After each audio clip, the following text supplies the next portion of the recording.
Apo, bilisan natin ang paglalakad. Biglang nag-init ang pakiramdam ko eh. Mukhang may makakainkwentro tayo sa daan. Ano pong ibig niyong sabihin, Lo?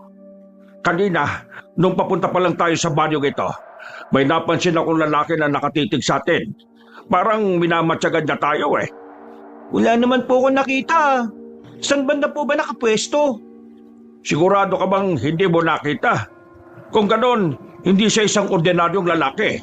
Malamang, isa siyang masamang elemento na nakaabang lang at naghihintay kung kailan aatake. Pero, hayaan mo na. Ang importante, makauwi tayo nagligtas. Oo nga po, Lo.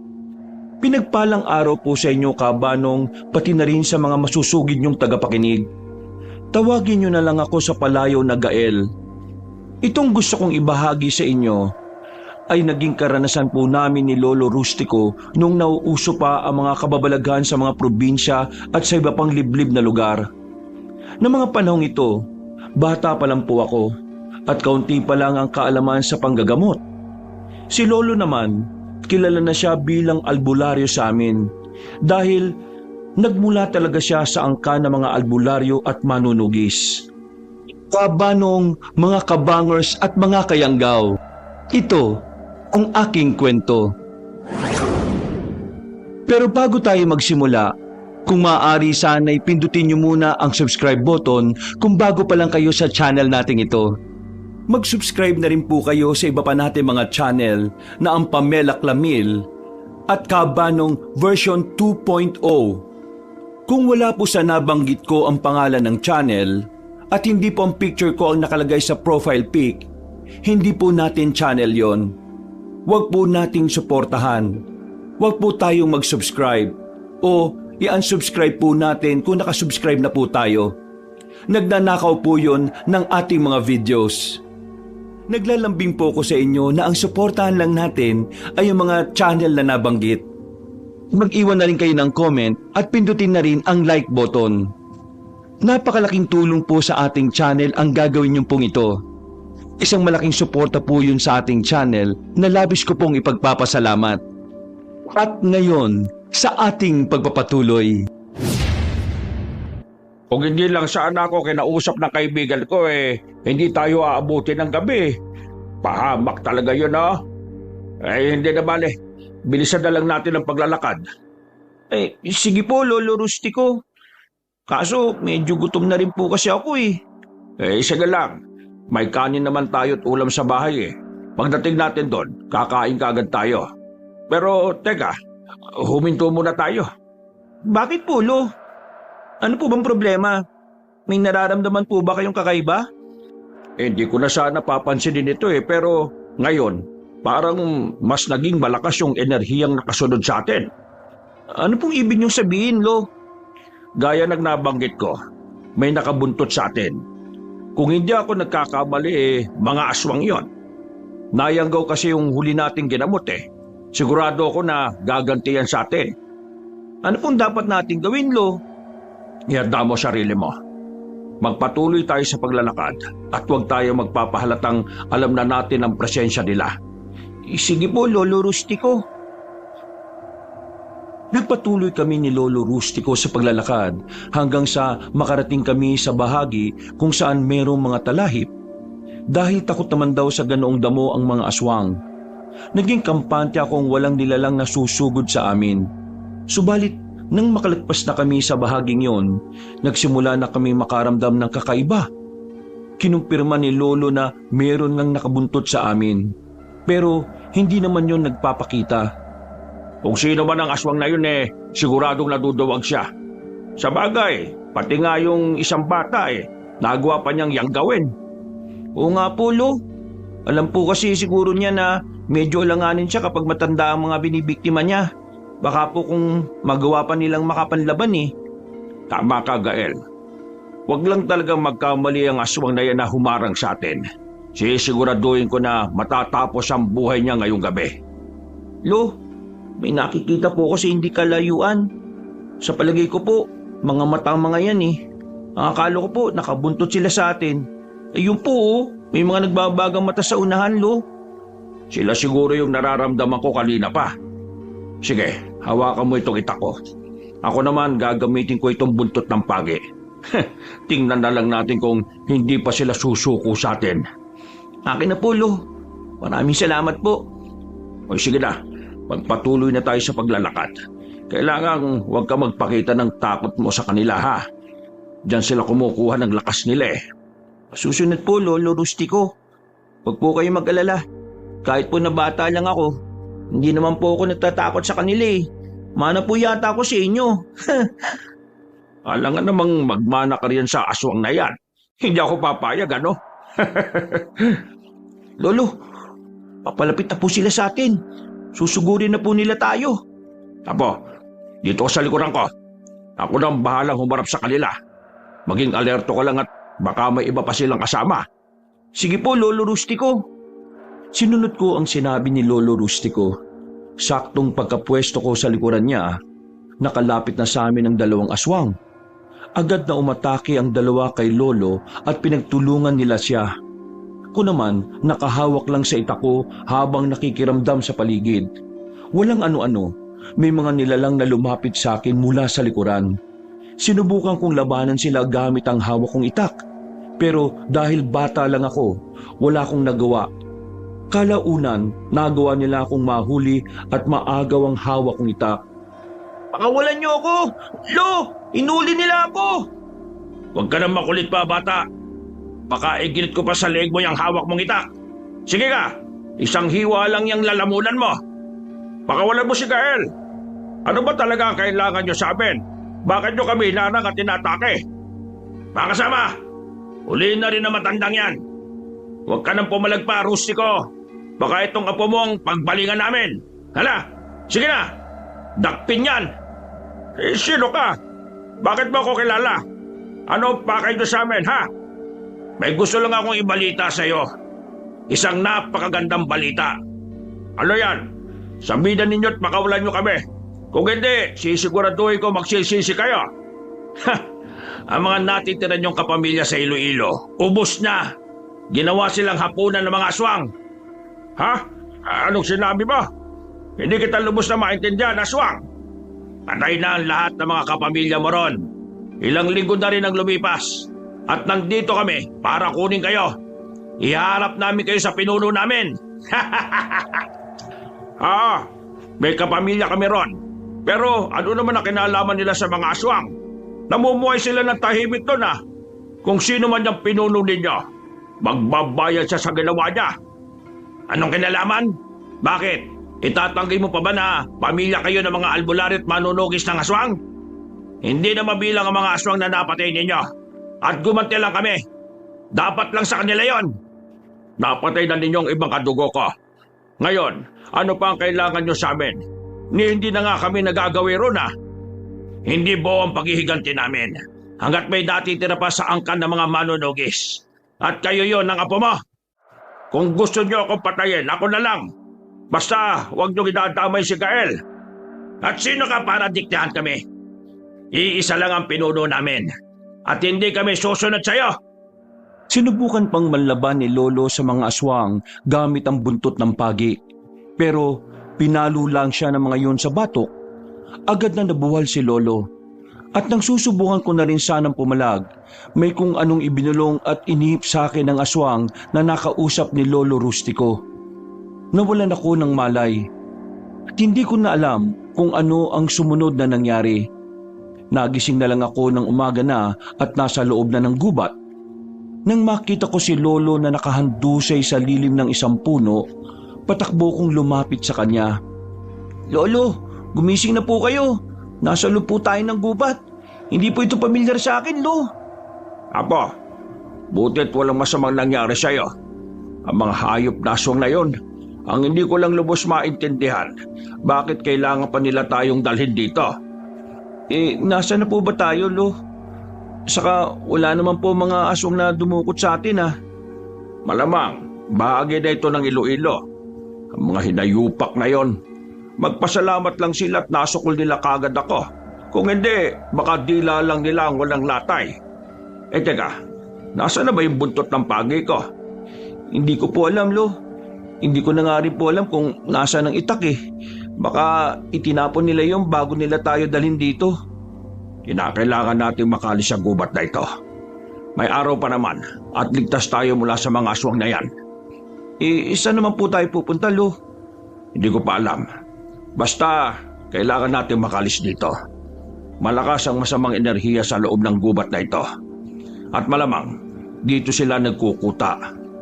Tara na, bago pa nila tayo mahuli. Naganap kami ni Lolo ng po pwede naming madaanan. Nasa kalagitnaan kami ng paglalakad sa loob ng gubat nang may marinig kaming kwentuhan. Agad kong naisip na baka mga ngaso mga yon. Pero iba ang naging kutob ni Lolo sa kanila.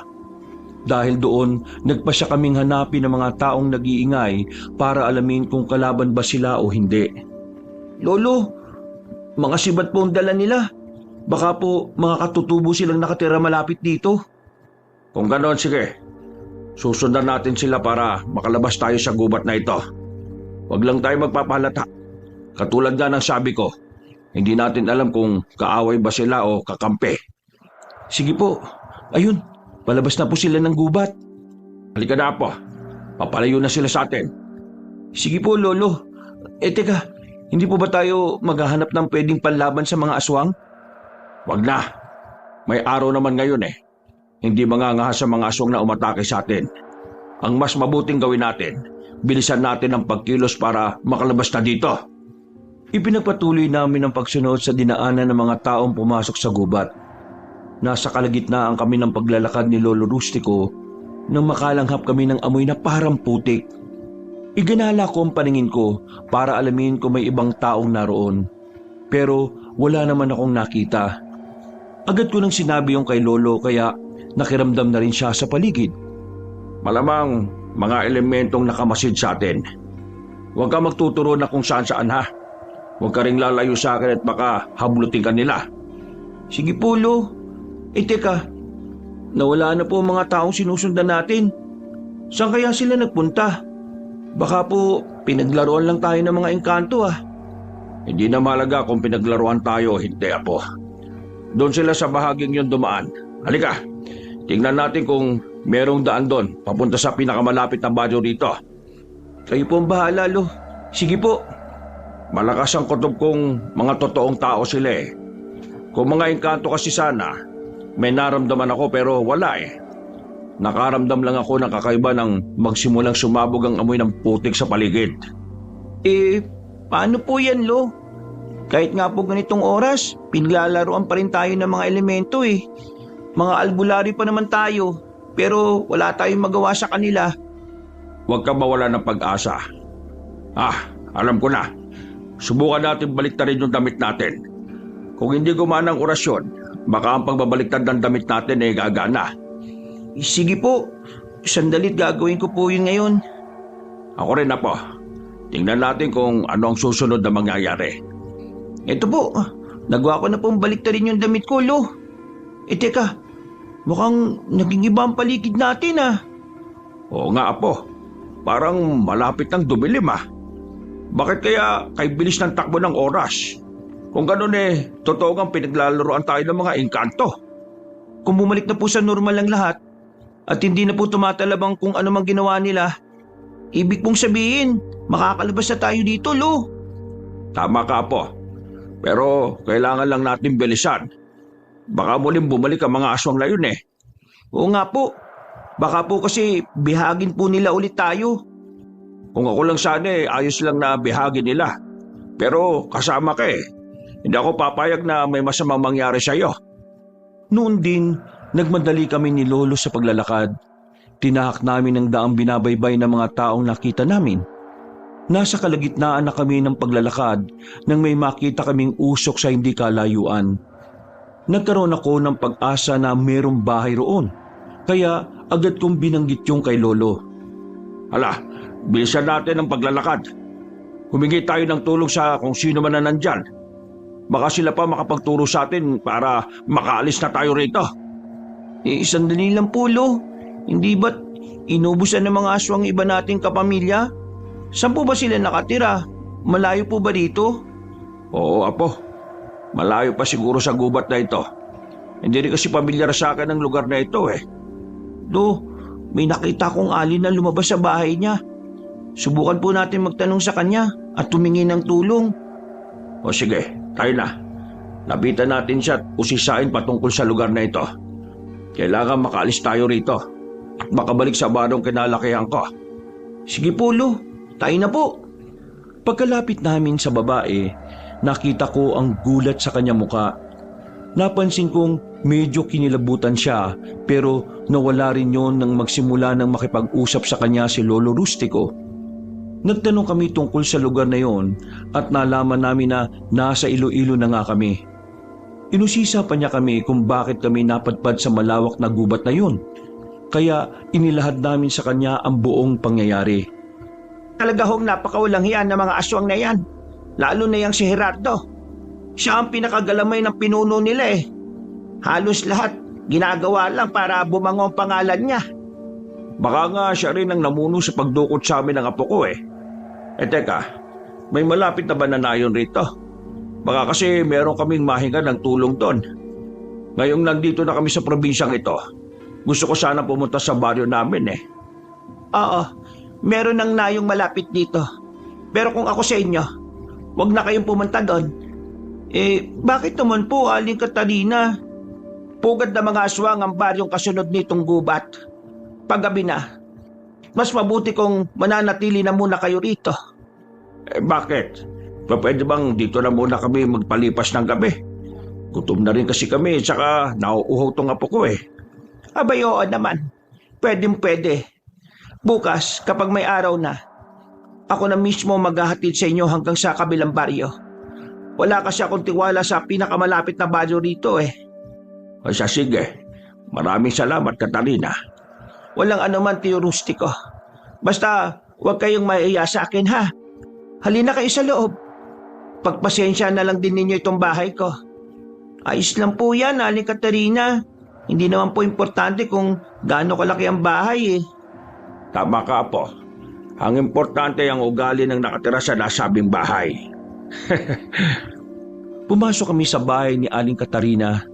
Nang naroon na kami sa loob, nakaramdam ako ng kakaibang kilabot na hindi ko malaman kung ano ang dahilan. Iginala ko roon ang paningin ko, ngunit wala naman akong napansing kakaiba. Naghain siya ng pagkain sa amin ni Lolo, kaya hindi na kami nag-aksaya pa ng oras at nilantakan namin kagad yon. Habang kumakain, nagkwentuhan sina Aling Katarina at Lolo Rustico. Teka, totoo ba mga aswang nakatira sa baryong pinakamalapit dito? Sa katunayan nga kada kabilugan ng buwan, nagkakaroon sila ng mga alay. Hindi ko nga lang din alam kung saan sila kumuha ng kanilang nagiging biktima eh. Malapit lang ang bahay mo sa baryong yon ah. Hindi ka ba nila ginagambala rito? Bakit?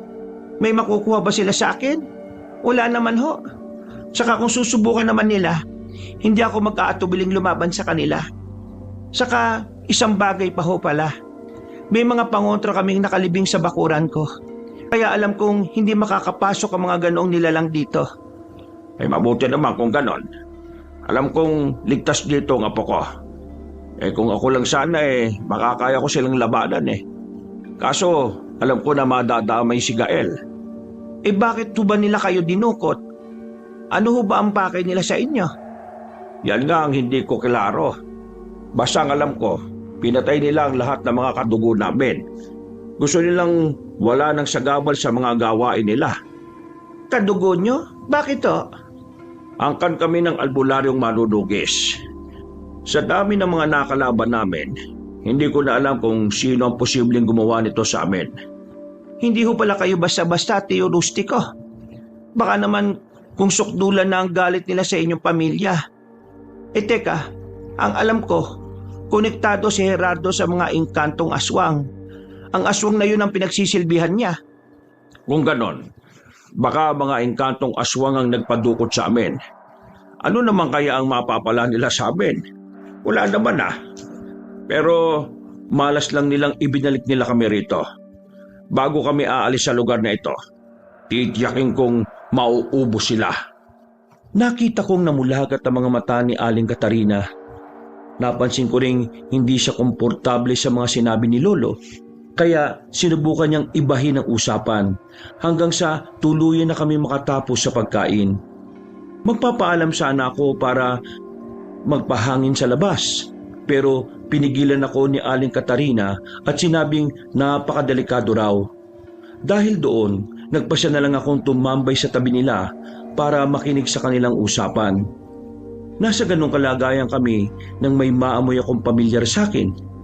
Lolo, parang putik po yung amoy niyo na. Hindi po ba ganyan din yung naamoy natin kanina? Oo nga, naamoy ko rin yan.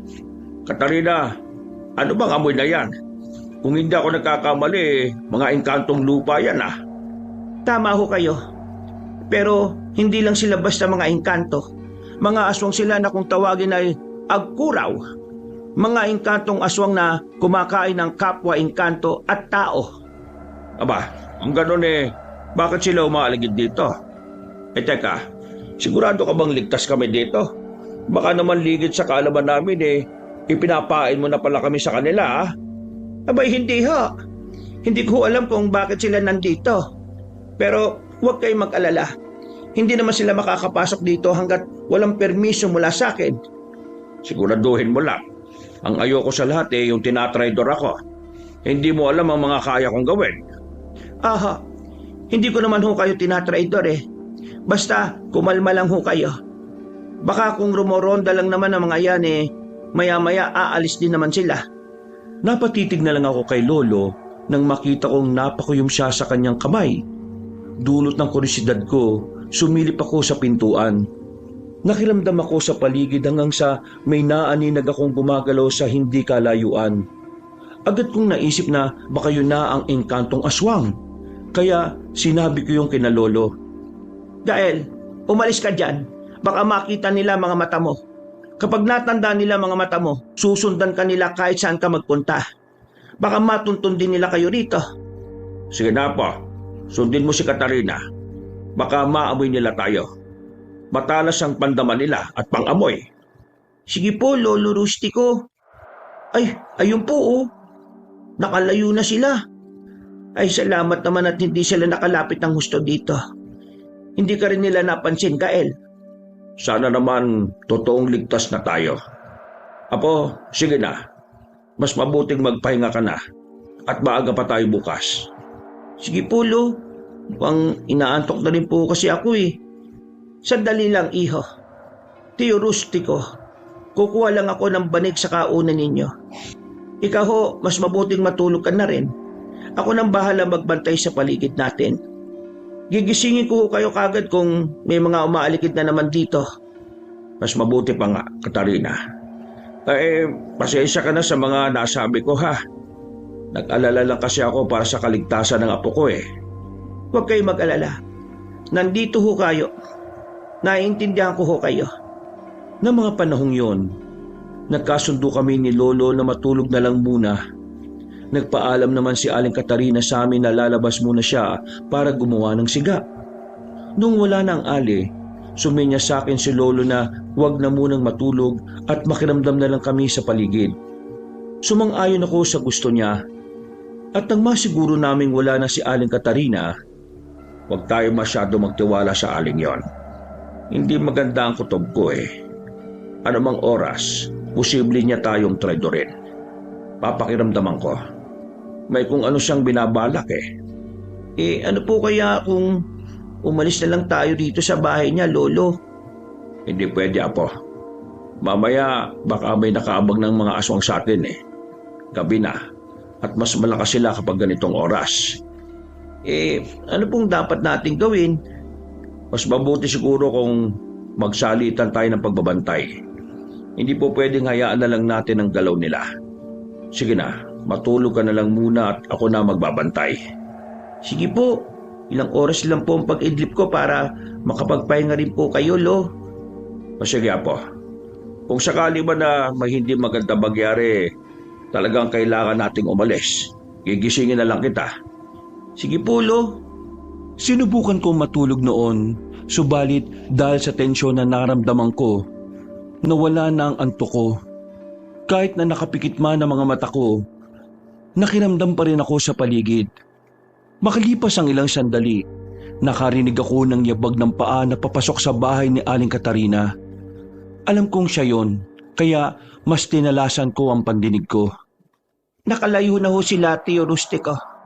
Ano ba talaga ang pakay nila sa inyo? Dati-rati, halos hindi naman sila nagagawi rito. Yan ang hindi ko alam. Dinala kami rito ng mga aswang. Siguro, kung hindi kami umalis sa bahagi kung saan nila kami tinapon, baka nakaharap na namin ang pinuno nila. Pero kung nanatili kami ron, sigurado namang may masama nang nangyari sa amin. Sa bagay ho. Pero sa pagkakaalam ko, si Pinunong Velmejo ang patuloy na namumuno sa mga agkuraw. Pero hindi ako sigurado. Dati kasi nagkaroon ng kaguluhan sa pagitan nila at ng mga puti ang engkanto. Ano naman ho naging resulta noon, Katarina? Wala ho sa mga agkuraw ang namatay, pero ang tanging natira sa angkan ng mga puti ang engkanto na nakalaban ni na Pinunong Wilhelmo ay naubos na rin. Maliban sa pinuno nila. Talagang ang napakahayop na mga aswang na yan. Sigurado kong mababagsik sila. Kung mga puti ang engkanto naman ng mga nakalaban nila, bakit kaya pati ang mga kadugo ko ay nagawa nilang lipulin? Yan ang hindi ko alam, Tio Rustico. Pero dalawang anggulo lang ho ang nakikita ko. Una, konektado kayo sa mga agkuraw. Baka nakalaban siya ng mga ninuno nyo dati. At ikalawa, baka isa sa inyo ay ginagabayan ng pinuno ng puti ang engkanto. Ginagabayan? Mukhang malabo naman yata ang ikalawang anggulo na naiisip mo. Kung gabay namin siya, sana nagagawa namin siyang makita. Sa bagay, Tio Rustico, meron ka rin namang punto. Pero hindi naman lahat ng bagay nagagawang magpakita. Ang iba, nasa tabi lang natin, pero hindi man lang nagpaparamdam. Basta, wala akong ginawang masama sa kanila. Kapag nakita ko sila, at kapag nagkamali silang idamay ang apo ko, uubusin ko sila.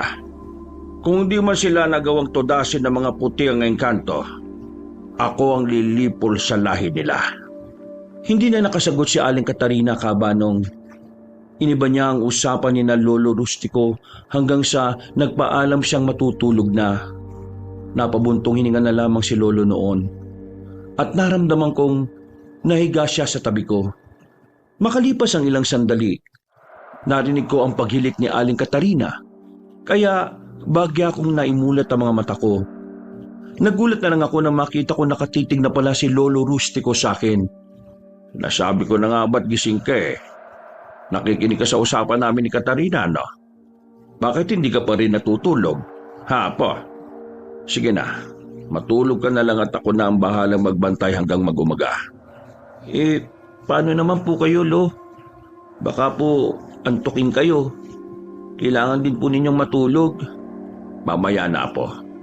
Sisiguraduhin ko na munang hindi na babalik ang mga agkuraw. Mauna ka na matulog. Susunod na lang ako. Sige po, Lo. Pero bago po ang lahat, totoo kaya mga sinabi ni Aling Katarina? Hindi ako ganong sigurado, Apo. Pero kung totoo man yan, kailangan paghandaan natin ang pakikipagsagupa sa kanila. Yung patungkol po sa paggabay ng pinuno ng mga engkantong putian, Lo. Sa palagay po kaya ninyo, sino sa mga kamag-anak natin ang ginagabayan yun? Hindi ko rin alam. Ang alam ko kasi isang mabuting tikbalang ang gabay ko. Kaya malabong ako ang ginagabayan nun. Sigurado po na kung sino man ang ginagabayan ng pinuno ng mga puti ang engkanto, siya lang ang makakatalo sa pinuno ng mga agkuraw. Tama ka riyan, Apo. Kaya kailangan natin bumalik sa barong kinalakihan ko. Alamin natin kung sino ang ginagabayan ng nasabing engkanto. Kaya sige na, matulog ka na at maaga pa tayong aalis kinabukasan. Sige po, Lolo Rustico. Matutulog na po ako. Naguluhan ako sa mga nangyayari sa amin ni Lolo na mga panahon na yon, kabanong. Sa tingin ko, hindi na kami ligtas kahit saan pa kami magpunta. Kalaunan, Dahil sa mga bagay na naiisip ko, tuluyan akong nakatulog. Hindi ko alam kung ilang oras ako nakaidlip. Pero nagising na lang ako dahil sa ilang beses na pagkakakalabit sa akin ni Lolo. Iminulat ko ang mga mata ko at agad siyang napasenyas sa akin na huwag raw akong maingay. Bakit po, Lolo? May nangyari po ba? Aalis tayo ngayon din, Gael. Huwag kang gagawa ng ingay ha. Kailangang hindi magising si Katarina. Sa likod ng kubo niya tayo dadaan. Sige po. Teka, hindi pa naman po umaga. Bakit po bigla tayong aalis? Sumilip kasi ako sa labas ng bahay ni Katarina at may nakita akong mga nagbabagang mga mata. Malakas ang kutob kong ipinagkanulo na tayo ni Katarina. Akala ko po ba ligtas tayo rito? Yan din ang inaakala ko kanina, Apo. Pero nakatutok silang lahat dito sa kubo ni Katarina. Malamang magkasabwat sila ng mga aswang. Baka nasabi niya sa mga agkuro na nandito tayo. Dapat nga pala talaga tayong umalis dito, Lo. Baka po pati si Aling Katarina, aswang din pala. Pamalabo yan, Apo. Kung aswang siya, dapat naramdaman kagad natin nung una natin siyang nakita. Marahan akong bumangon nang makita naming nahimbing na rin sa pagtulog si Aling Katarina. Naging maingat kami ni Lolo sa pag-akbang. Bago kami tuluyang lumabas, pinakiramdaman namin ni Lolo ang paligid. Nang matiyak namin na wala ng mga nagbabagang mga mata sa bandang likuran, nagpasya na kaming lumabas sa kubo ni Aling Katarina. Huwag kang aalis sa tabi ko. Hindi natin alam kung ilang aswang ang nasa labas. Hindi rin natin alam kung ano ang kakayahan nila, Apo. Sige po, Lo. Mukhang delikado po kasi eh. Tara na. Baka magising pa si Katarina at mabulilyaso pa ang plano natin. Saan naman po tayo pupunta, Lo? Baka po totoong sinabi ni Aling Katarina patungkol sa mga nakatira sa baryong pinakamalapit dito. Yan ang hindi natin alam, Gael. Pero mas mabuti sigurong umiwas na lang tayo ron. Sige po, Lo. Sige na. Lalayo na lang muna tayo rito. Kapag nakaalis na tayo rito, saka natin masisiguro na hindi na tayo masusundan ng mga aswang. Maghihintay tayo ng pagsikat ng araw. Aalis kagad tayo rito. Napatango ako kay Lolo Rustico. Nang nakailang hakbang na ako, naisipan kong lingunin ang kubo ni Aling Katarina. Nung unang pagtitig ko ron, inakala kong namalikmata lang ako. Sinubukan ko pang kusutin ang mga mata ko, pero hindi nagbago ang nakikita ko. Nanindig ang mga balahibo ko dahil doon. Kaya agad kong itinuro yon kay Lolo Rustico. Lo, tingnan po ninyo yung bahay ni Aling Katarina. Naging isang kuweba po. At ang mga bulaklak na nakita natin nung dumating tayo, naging mga ligaw na halaman at baging po. Aba, oo nga, Apo. Naisahan nga niya tayo. Sigurado na hindi siya isang ordinaryong tao. Kaya naman pala marami siyang alam patungkol sa mga engkanto at aswang eh. Kung hindi siya ordinaryong tao, ano po kaya siya, Lo? Hindi pa ako sigurado, Apo. Pero kung isa lang siyang karaniwang aswang eh, alam ko magiging balisa siya sa presensya natin eh. Sa bagay po, hindi kaya isa siyang engkanto? Teka, kung sa isang kuweba siya nakatira at may malalim siyang kaalaman patungkol sa mga iba't ibang elemento, hindi kaya isa siyang... sandali, Apo. Mukhang kailangan na talaga nating umalis dito. Hindi. May mga nilalang na nakatitig dito. Nagbabago po ang mga mata nila at parang kulay putik ang balat nila. Yan na siguro yung tinatawag nilang agkuraw. Sige na, Apo. Kanina pa tayo dapat nakalis dito eh. Bilisan mo at baka mahuli pa nila tayo. Wala pa naman tayong dalang panlaban sa kanila. Nagmadali na kaming umalis ni Lolo roon, subalit nakailang hakbang pa lang kami, nakarinig kami ng mga mabibilis na yabag palapit. Iginala ko ang paningin ko sa paligid at napalunok ako ng laway ko nang makita kong may mga nilalang na papalapit sa amin. Nakangisi pa sila sa amin at halatang sabik na mahuli kami ni Lolo. May isang nilalang na humakbang palapit sa amin at napagtanto kong pamilyar siya sa akin. Pinahirapan pa ninyo ako sa pag-aanap sa inyong dalawa. Nandito lang pala kayo sa labas ng kuweba ng bro, ha? Pamilyar ka sa akin, ha? Huwag mong sabihin na ikaw rin yung aswang na dumukot sa amin ng apo ko. Ako nga! Ala sige! Dalhin niyo ang batang yan. Meron lang akong titiyakin sa matandang ito. Hindi! Akawalan niyo ako! Hindi ako sasama sa inyo! Lo! Tulungan po ninyo ako! Mga hayop kayong aswang kayo. Huwag niyong pakialaman si Gael. Kung gusto niyo, ako na lang ang dalhin niyo. At hayaan na ninyo ang bata. At sino ka naman para diktahan kami, ha? Huwag ka mag-alala, tanda! Hindi namin sasaktan niyang apo mo. Magagamit pa namin siya. Sige, baka nakakalimutan yata ninyong isa kong albularyo at nagmula ako sa hanay ng mga manunugis. Isang hakbang pa ninyo, sisiguraduhin kong may kalalagyan kayo. Kung makapagsalita ka akala mo kung sinong malakas Hindi mo siguro alam kung ano ang kaya namin gawin, ano? Tandaan mo, isa rin akong agkuraw. At akala mo ba, hindi ko alam kung ano kayo? Kayo mga agkuraw, mga nilalang na pumatay sa mga kadugo ko. At sapat ng dahilan yon para... Ano? Sige, lumabang ka, tanda. Nasaan na yung pinagmamalaki mo? Lumabang ka! Sinakmal ng aswang si Lolo Rustico kaya sinikap niyang makalis sa ganoong sitwasyon. Nang makawala na siya, napaangil pa si Gerardo at buong lakas na itinulak si Lolo. Napasigaw na ako dahil sa galit at pag-aalala para kay Lolo. Pero napangisi lang ang mga aswang na nakahawak sa akin. Bago pa man nakatayo ulit si Lolo Rustico, agad siyang inibabawa ng aswang. Ilang beses pa siyang inumpog sa lupa. Pero naging baliwala lang yun. Ngayon, ipakita mo sa akin ang lakas mo. Huwag mong sabihin na katulad ka rin ng mga kadugo mong may hina. Ang mga kagaya nyo ay pagkain lang para sa amin. Nagkataon lang na nung umatake kayo sa kanila, wala ako ron. Kung naroon ako, baka nagawa ko pang baliktarin ang sitwasyon. O nga't isa kang albularyo. Pero matanda ka na't mahina Tapos na ang panahon mo, tanda. Puro ka lang naman salita Pabagsakin mo muna ako, talunin, bago mo sabihin yan. Sige, tanda. Pagbibigyan kita.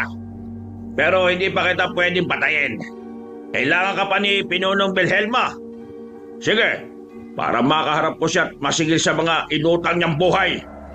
Napaangil ang aswang at mas naging agresibo. Napasigaw ako ng mga panahon na yun. At dahil naibaling ni Gerardo ang pansin niya sa akin, nagawang makaalis ni Lolo sa ganoong pwesto. Mas nanggalaiti ang aswang dahil sa ginawa niya. Kaya muli siyang umatake. Noon din, napansin kong may kung anong inusal si Lolo na naging rason para mapaungol sa sakitang ulo niya si Gerardo. Kasunod nun, nagsimulang magwala ang nilalang kaya inalagaan siya ni Lolo. Kaya inilagan siya ni Lolo. Ano? Sino sa atin na mahina? Mababaw na orasyon pa lang ang ginamit ko sa iyo pero tignan mo ang naging resulta. Pwede kong pasabugin yung utak mo gamit lang ang salita. Pero siyempre, hindi ko gagawin yon. Kung inaakala mong matatalo mo ako sa pamamagitan lang ng mga lihim mong kataga, diyan ka nagkakamali. Baka nakakalimutan mong marami kami. Dalawa lang kayo ng batang apa ba? Wala akong pakialam sa bilang ninyo. Alam naman nating umaasa lang kayo sa pinuno niya. Kung wala siya, mga mahihinang nilalang lang naman kayo. Mahihina? Sige, mga kasama, pagtulungan nga ninyo ang matandang ito. Ipakita nyo sa kanya na nagkakamali siya sa mga sinasabi niya. Sige, hala, kayong dalawa, hali kayo. Kahit na magtulong-tulong pa kayo, hindi nyo kaya matandang albularyong ito. Sige na, hayaan na lang ninyo ang batang yan.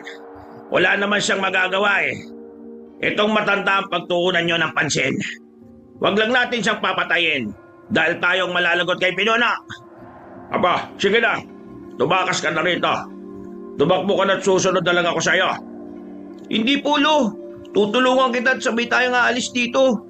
Hindi ako papayag na matalo kanila. Huwag na, Apo. Makakaya ko naman ito Isa pa. Ha? Hindi na naipagpatuloy ni Lolo Rustico ang sasabihin niya nang bigla siyang kuyugin ng mga aswang. Nag-alala ako para sa kanya, kaya sinubukan kong maghanap ng pwedeng panlaban sa kanila. Iginala ko ang paningin ko sa paligid hanggang sa may makita akong halos isang dipa at gabrasong sanga.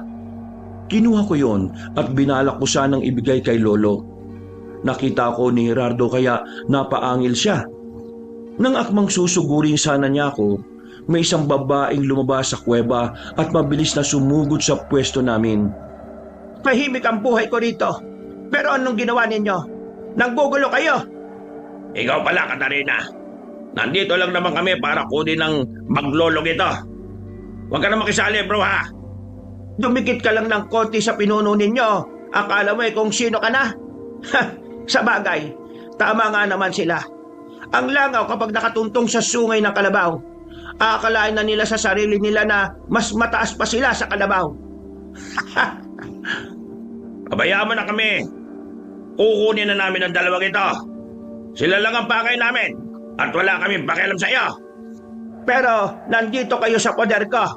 Kaya wala kayong magagawa kung hindi ang magpasailalim sa akin.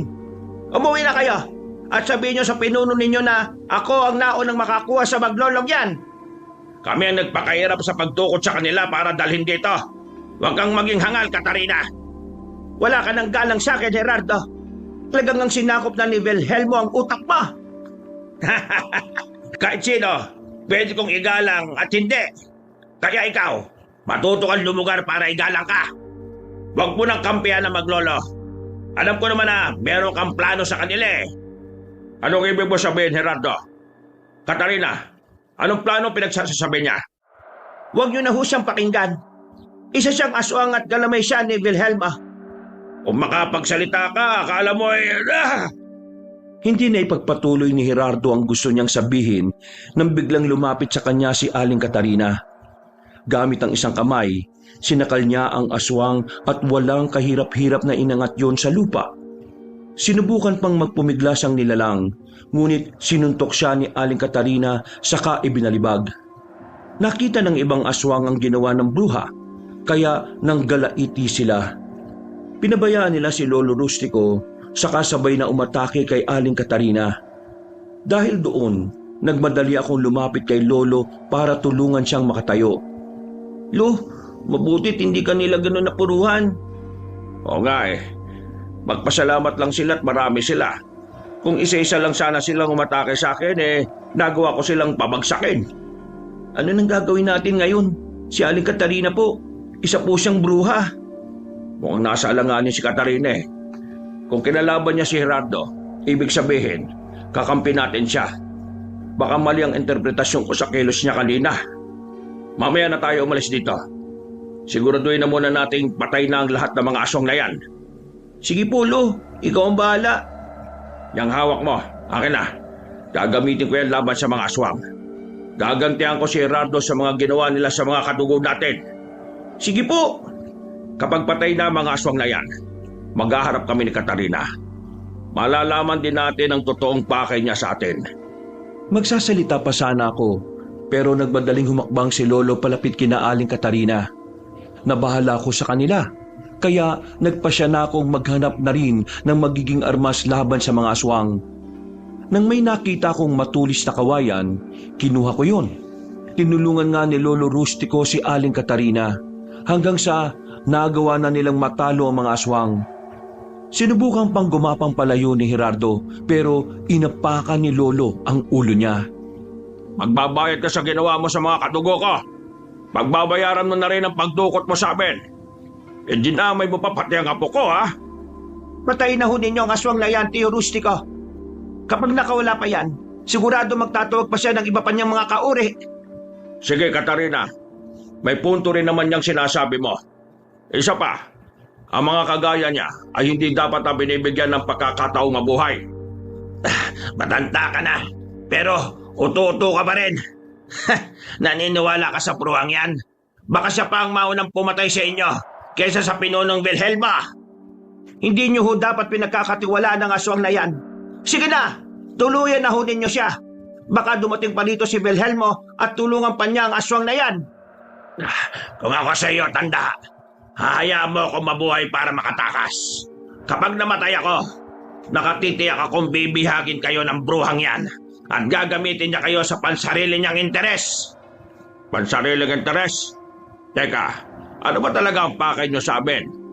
Kung totoo man ang sinasabi mo patungkol sa bruhang yan, ano ang kailangan niya sa amin? Patayin niyo na ho ang aswang na yan! May naramdaman akong papalapit dito at nakatitiyak akong si Belhelmo na yon. Pero may gusto ba siyang... Kung ayaw niyo siyang patayin, pes, ako na ang gagawa. Ang dapat sa mga kagaya niya ay dinudurog ang ulo para hindi na pambarisan. Pagkasabi niyang yon, nagmadali siyang lumapit kay Lolo at sa aswang. Magsasalita pa sana si Lolo Rustico para pigilan siya, ngunit bigla niyang inapakan ng buong lakas ang likod ng nilalang. Napaungol naman si Gerardo at dahil gumalaw ng bahagya ang nilalang, nakaalis si Lolo sa kanyang pwesto. Susubukan pa sanang manlaban ng nilalang kay Aling Katarina, pero nang ulitin ng bruhang ginawa niya, nakita ko kung paano nagdurog ang likod nun. Katarina, bakit mo sa tinulo yan?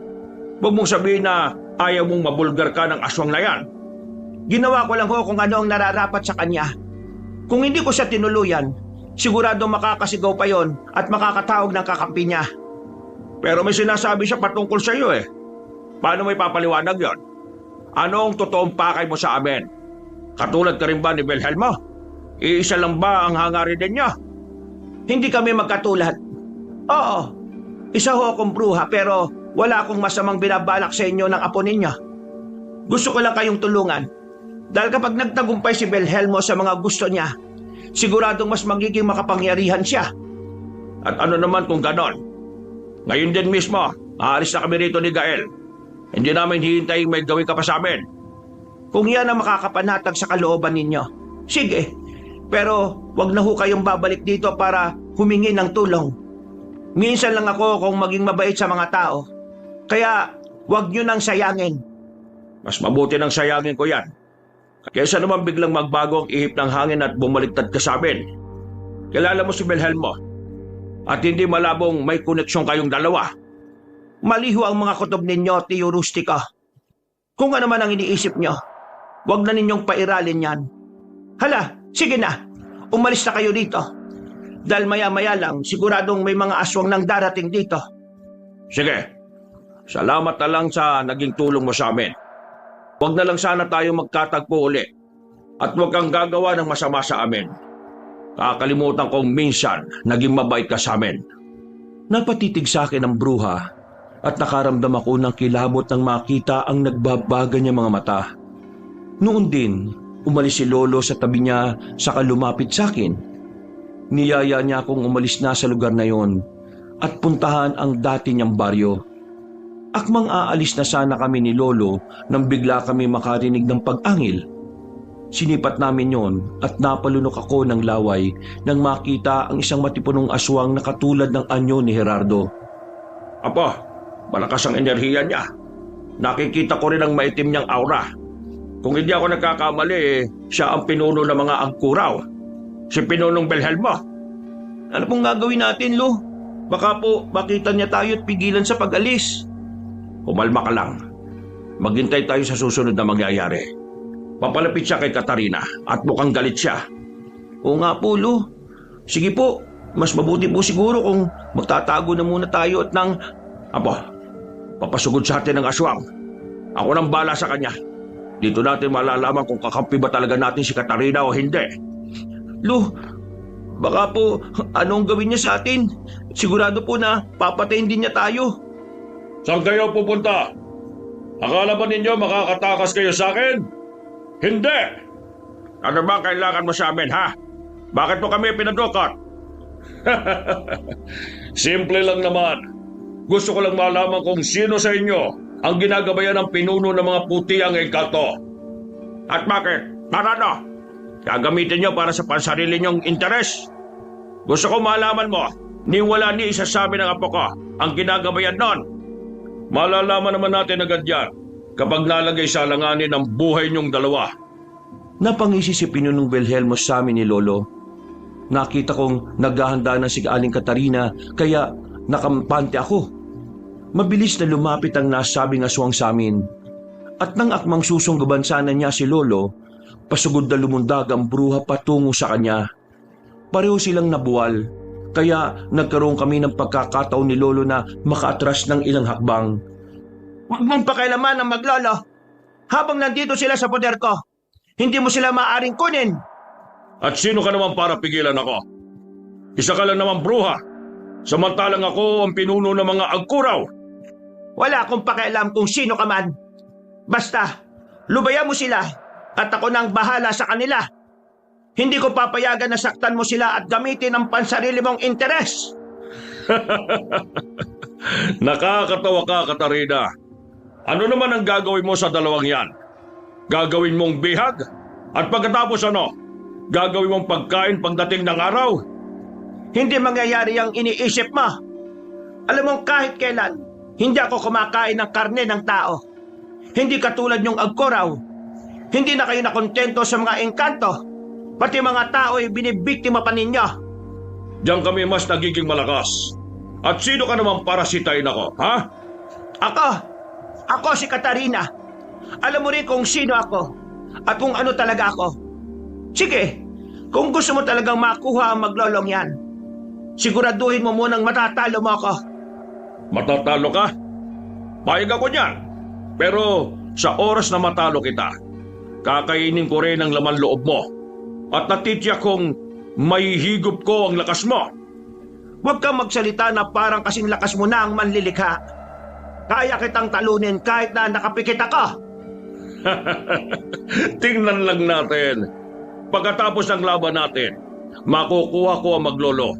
At magagawa ko pang lantakan ang atay at puso mo. Napaangil si Aling Katarina dahil sa sinabi ni Pinunong Wilhelmo. Sa isang iglap lang, nagsimula na silang makipaglaban sa isa't isa. Ilang beses na sinubukang sunggaban ng aswang ang bruha, pero nagagawa niyang ilagan ang mga pag-atake nito. Nang sinubukan naman ni Aling Katarina na atakihan ng nilalang, naging mas maliksi rin ang galaw nun. Habang abala silang dalawa sa pakikipaglaban, nagpasya kami ni Lolo na umalis na ron. Subalit sa hindi namin malamang dahilan, pareho kaming napako sa aming kinatatayuan. Palangya, anong oras yan kaya ang kaalaman ng ginamit ang dalawang yan? Ba't hindi ko magawang kalasin ang pagkakapako natin sa posisyong ito? O nga po, Lo. Parang nakadikit po talaga sa lupa yung mga paa ko. Kahit na anong subo ko, hindi ko ito maiangat. Kumalma ka lang po. Mag-iisip ako ng posibleng dasal na pangkalas dito. Kailangan makalis tayo rito. Sige po, Lo. Hoy, kayong dalawa! Kung sino man sa inyo ang umusal ng pamako para hindi kami makalis dito, kalasin na din niya. Ano bang ibig niyong sabihin? Hindi ko alam kung anong itinutukoy ninyo. Bakit hindi ninyo pagsabihan ng aswang na ito? Hoy, aswang! Pakawalan mo kami! Hindi kami papayag sa gusto mo. At kayon din mismo, aalis kami rito. Wala na kayong magagawa. Kapag napatay ko ang bruhang ito, sasama kayo sa akin at magagawa ko ng mahuli ang engkantong matagal ko nang dapat na pinatay. Hindi mo magagawa yan. Ngayon pa lang, papatay na kita. Paano mo mapapatay ang engkantong yon? Kung sa akin pa lang parang hirap ka na. Ha? Mamamatay ka ng aswang ka. Aray ko! Pakawalan mo ako! Hindi na ako makahinga! Ang leg ko! Hindi niyo makukuha ang matanda at batang yan. Hahayaan ko silang makalis dito ng ligtas. Tibang masasamang elemento rito, hindi ko hahayaang makapanakit sa kanila. Ikaw, tanda. Alam kong ikaw ang ginagabayan ng engkantong yon. Pero huwag ka mag-alala. Malapit na ang katapusan mo. At ng engkantong gumagabay sa'yo. Hindi na nakapalagpa ang aswang nang hugutin ng bruha ang atay nun. Habang sinasakal siya, napangisip pa si Aling Katarina nang mapatingin siya sa amin ni Lolo. Nakita ko nang namulagat ang mga mata ng nilalang.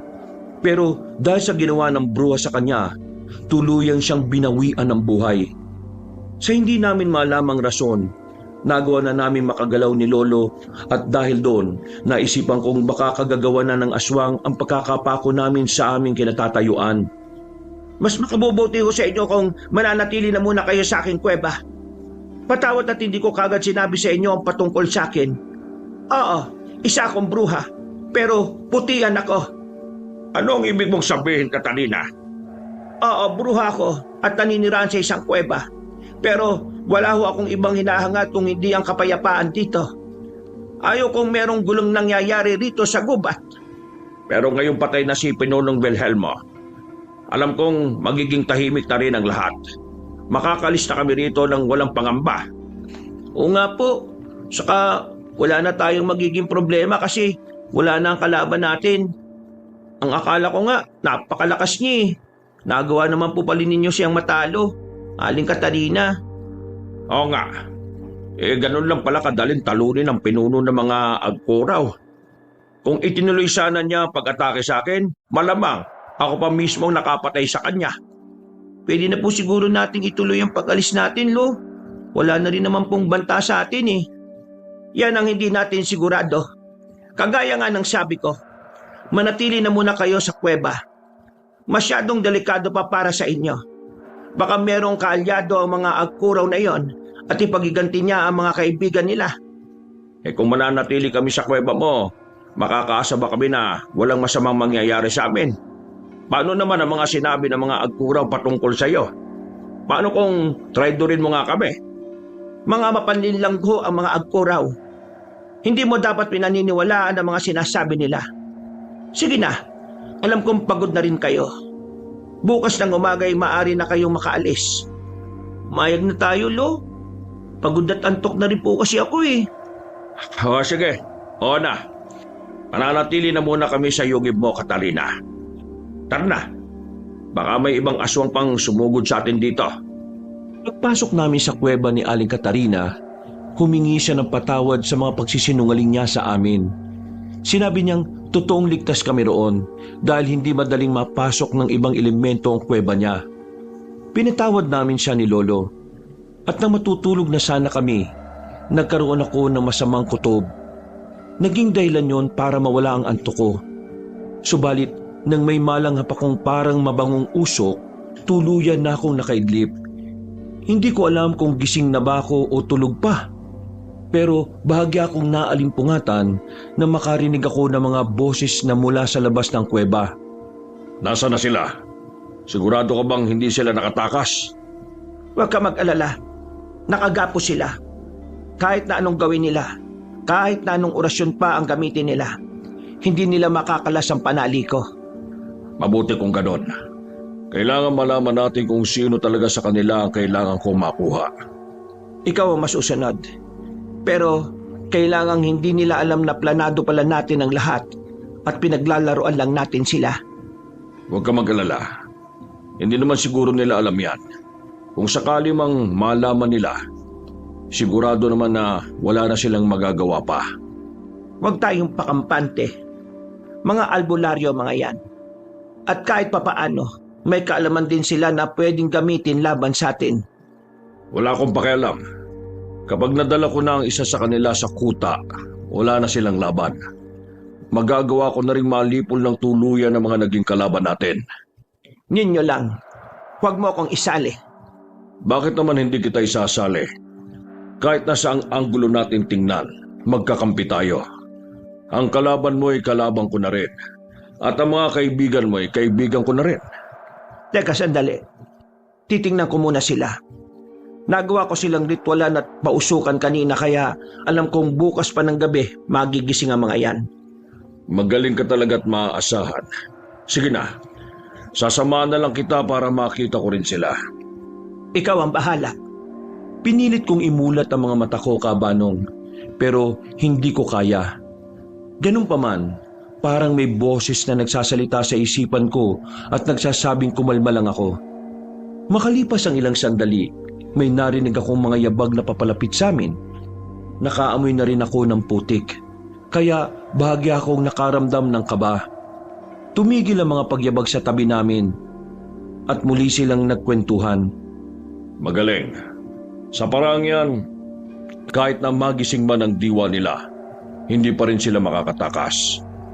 Diwa lang ang pwedeng magising sa kanila, pero hindi ang katawan nila. Tama ka. Hanggat hindi nawawala ang bisa ng nalanghap nila, hindi sila magigising. At madali rin nating malalaman kung sino ang ginagabayan sa kanila dahil siya ang mauunang gumising. Teka, tingnan mo ang bata. Mas kakaiba ang aura niya kaysa sa matanda eh. Hindi kaya siya ang ginagabayan ng pinuno ng mga puti ang engkanto? Malabo mangyari yan. Napakahina ng bata. Ni wala ko napansing kakaiba sa kanya simula pa nang dumating sila rito sa kuweba ko. Kung ang matanda ang ginagabayan nun, siguradong mas biyasa na siya sa pakikipaglaban at mas magagamit niya ang mga turo ng engkanto. Pero magagamit din naman natin ang bata laban sa kanya. Tingnan na lang natin kung hindi siya titiklop kapag buhay na ng apo niya ang nakasalalay. Sa bagay, may punto ka riyan.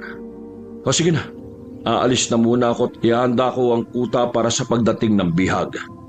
Kailangan makulong ko ang engkanto at may alay sa Panginoon natin ng dugo at laman niyan. Sige na, ako nang bahala rito. Bumalik ka na lang bukas ng gabi. Kailangang nandito ka bago pa man magising ang dalawang yan. Susubukan ko na lang na magpausok ulit para mas maging mahimbing pa ang pagtulog nila. Dahil mas malapit na ang nagkukwentuhang yun sa akin, nagawa ko silang makilala. Sila ay walang iba kundi sina Aling Katarina at Pinunong Wilhelmo.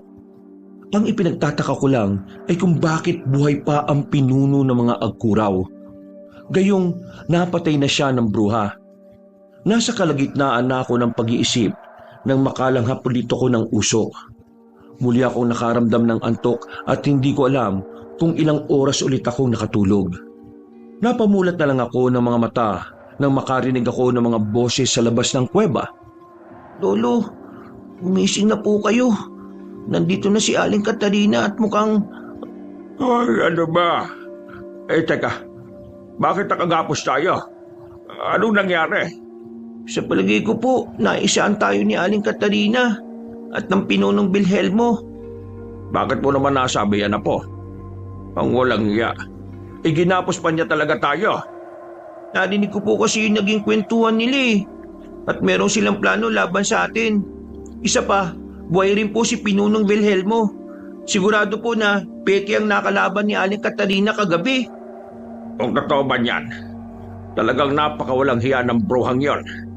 Pinlano niya lahat ng ito para magtiwala tayo sa kanya.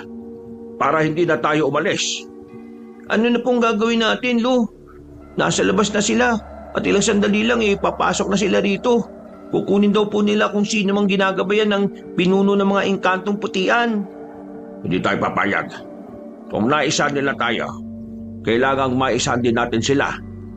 Sa paanong paraan po? Baka po marinig nila tayo eh. Pilitin mong makalapit ng husto sa akin. Ibubulong ko sa iyo ang naisip ko. Gagawin lang natin ito kapag nakawala na tayo sa pagkakagapos. Sige po, Lolo. Sandali lang po, uusok po ako ng kaunti. Nang mas nakalapit na ako kay Lolo Rustico, ibinulong niya sa akin ang naisip niyang plano. Nasa kalagitnaan kami ng pagbubulungan nang makarinig kami ng mga pagyabag. Magtutulog-tulugan pa sana kami ni Lolo pero nakita na kami ni na Aling Katarina at ng Pinunong Wilhelmo. Halos hindi pa ako makapaniwala noon dahil kawangis talaga ng nakalaban namin nang nagdaang gabi ang aswang na kasama ng bruha. Gising na pala kayo maglolo. Kumusta ang mahaba niyong pagtulog? Maganda ba ang naging panaginip ninyo? Siguradong na naginip silang nagawa na nilang makatakas. Yun nga lang, hanggang panaginip lang yon. Ngayong gising na kayo, sabihin niyo sa akin kung sino sa inyo ang ginagabayan ng pinuno ng mga engkantong putian. Makapangyarihan ka naman, hindi ba? Ikaw nga ang tinaguriang pinuno ng mga agkuraw. Ngayon, hula mo na lang kung sino sabi ng apo ko. Napakapilosopo mo talaga, tanda. Ang akala mo ba makakaligtas pa kayo? Talagang ang traitor ka, Katarina. Kung naniwala lang sana ako sa kutob ko at ng mga sinabi ng aswang na nakalaban natin, sana'y nakalis na kami rito. Yan nga ang problema nyo eh. Naniwala kayo kagad sa isang bruha. At alam ba ninyo, maniwala man kayo sa hindi, mag-asawa kami ni Katarina. O ano, Nagulat kayo. Ngayong alam na ninyo ang koneksyon namin. Siguro naman, klaro na rin sa inyo kung bakit ko kayo iginapos dyan. Napahanga nga ako ng asawa ko eh. Biruin nyo, nagawa niyang sakyan kagad ang pakulo ko na magpadala ng huwad na pinuno ng mga aswang. Oo naman. Ko pa ba? Hangang-hanga nga maglolog yan. Dahil sa ginawa ko. Mga uto-uto kasi. Napakuyom ng kamay niya si Lolo dahil sa sinabi ng bruha. Nang mapansin niyo ng dalawa, napatawa sila. Sinipa pa ni Pinunong Wilhelmo sa tiyan si Lolo na naging rason para mapaungol siya. Palihim kong sinusubukan na makapiglas mula sa pagkakagapos. Kalaunan, napansin kong medyo naging maluwag na yon, kaya patago kong kinalabit si Lolo. Subalit sa halip na pansinin niya ko, ibinaling niya ang titig niya sa pinunong aswang. Pakawalan niyo ako rito at labanan. Huwag kang maging duwag. Kung totoo ikaw ang pinuno ng mga agkuraw, lumabang ka ng patas. Isa lang ang pakakawalan ko sa inyo. Pero bago yan, aalamin ko muna kung sino ang ginagabayan niya sa inyo. Huwag ka na magkaila.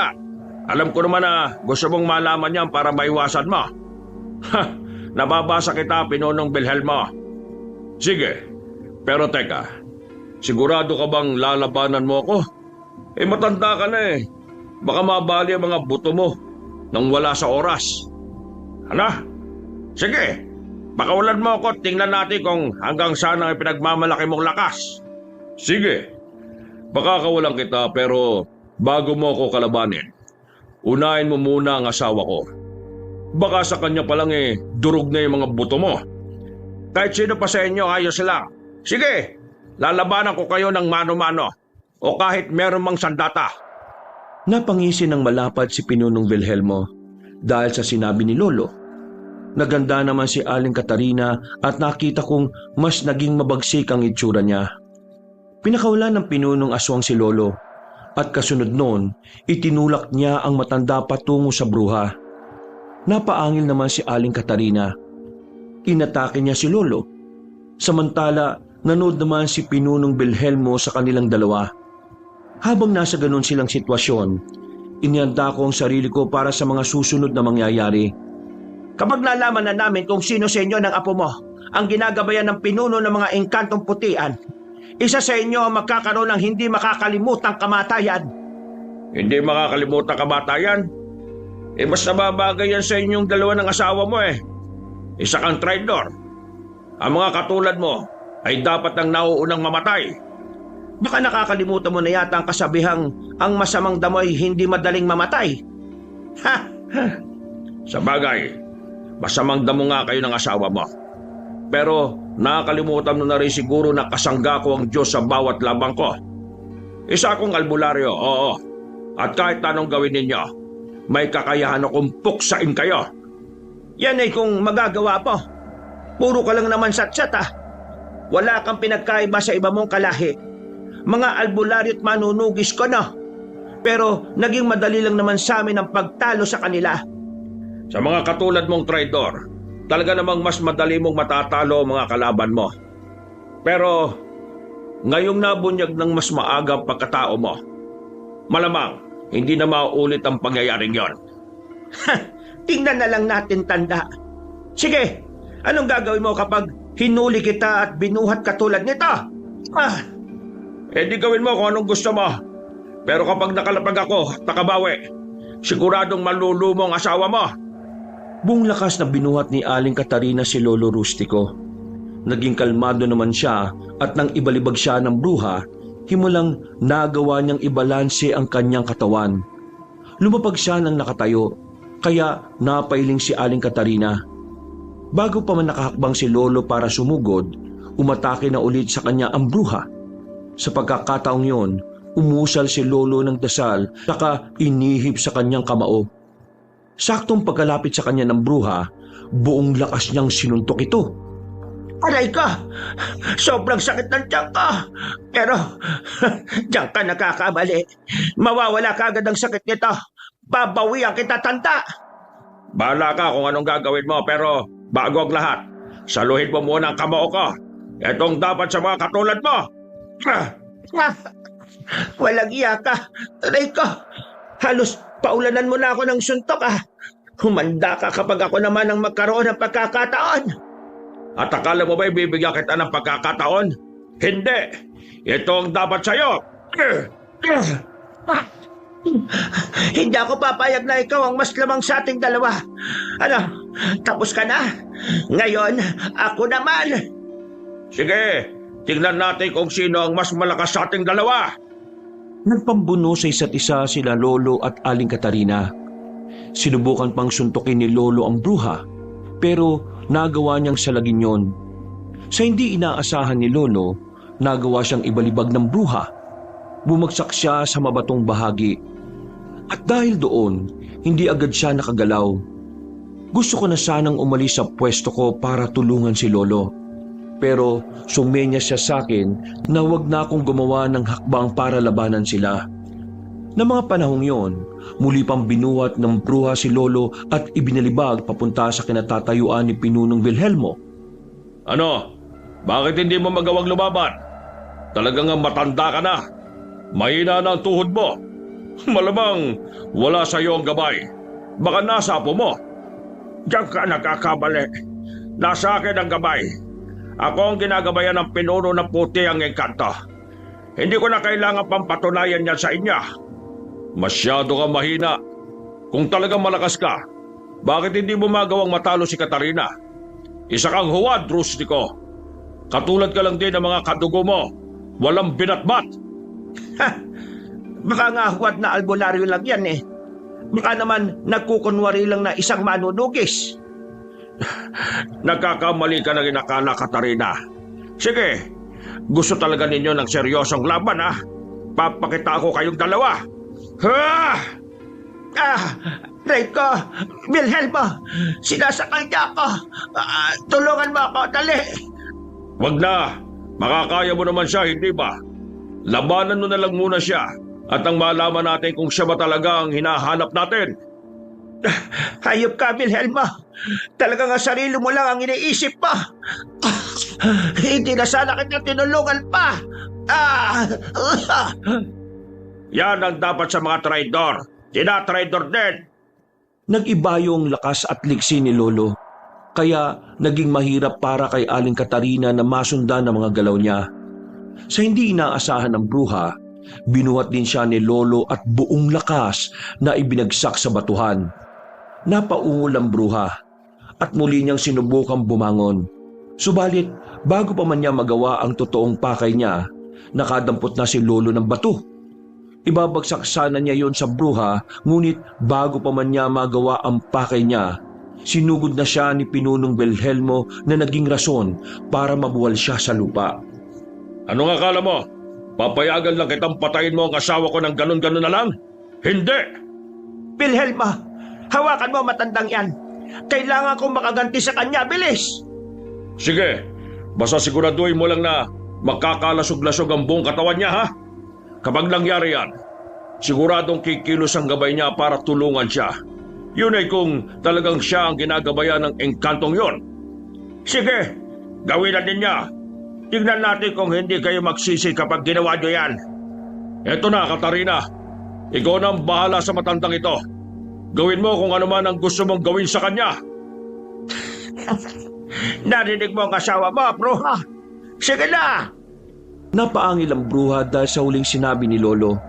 Bumangon si Aling Katarina, saka ilang ulit na sinuntok at kinalmot si Lolo Rustico. Nung una, walang naging reaksyon doon si Lolo. Ngunit nang makalipas ang ilang minuto, mas naging agresibo ang bruha.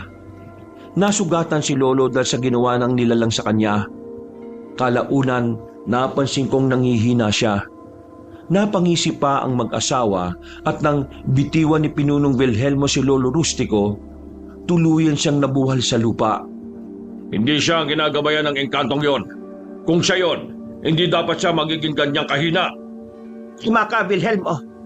Kung siya ang mayroong gabay, magkakaroon sana siya ng pambihirang lakas at liksi. Sika, mas magiging mautak siya kesa sa atin. Pwe! Binigo ko ng kutob ko. Teka, baka nagkukunwari lang talaga siyang mahina.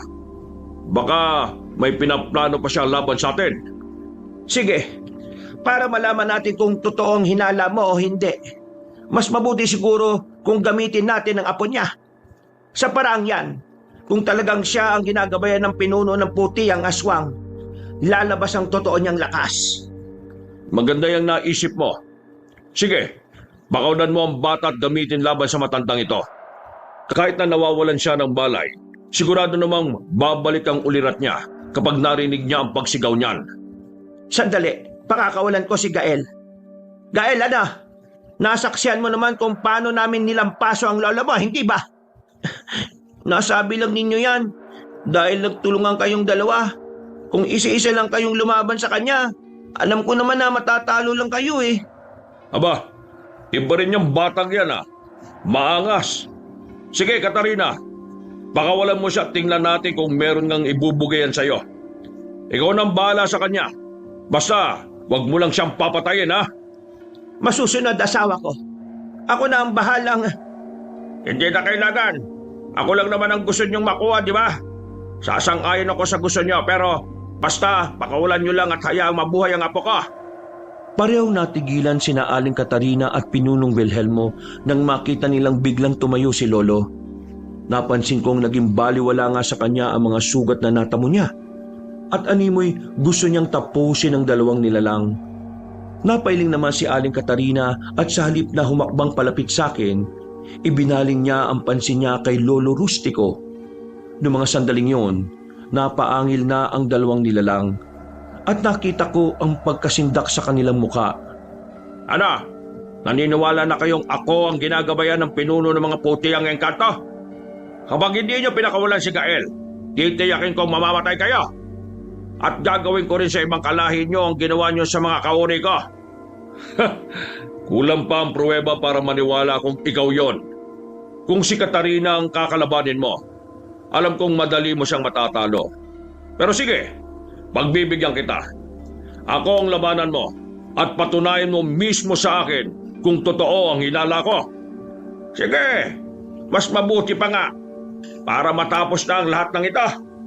Gusto ko sanang humingi ng pabor patungkol sa apo ko Pero alam ko nang hindi naman ninyo gagawin yon. Pareho kayong tuso ng bruhang yan Kailangan mong maging mautak, tanda. Hindi lang lakas at liksi ang labanan dito sa mundo. Utakan din. Sige, Katarina. Bantayan mo ang bata para hindi makatakas. Kapag tatakas, patayin mo na kagad. Ako nang bala sa matandang ito, pati na ang gabay niya. Lumapit sa akin si Aling Katarina habang nakangisi ng abot hanggang tenga. Nang mga panahong yon, Kabanong, nakarinig na ako ng mga pag-angil, kaya ibinaling ko kina Lolo ang pansin ko.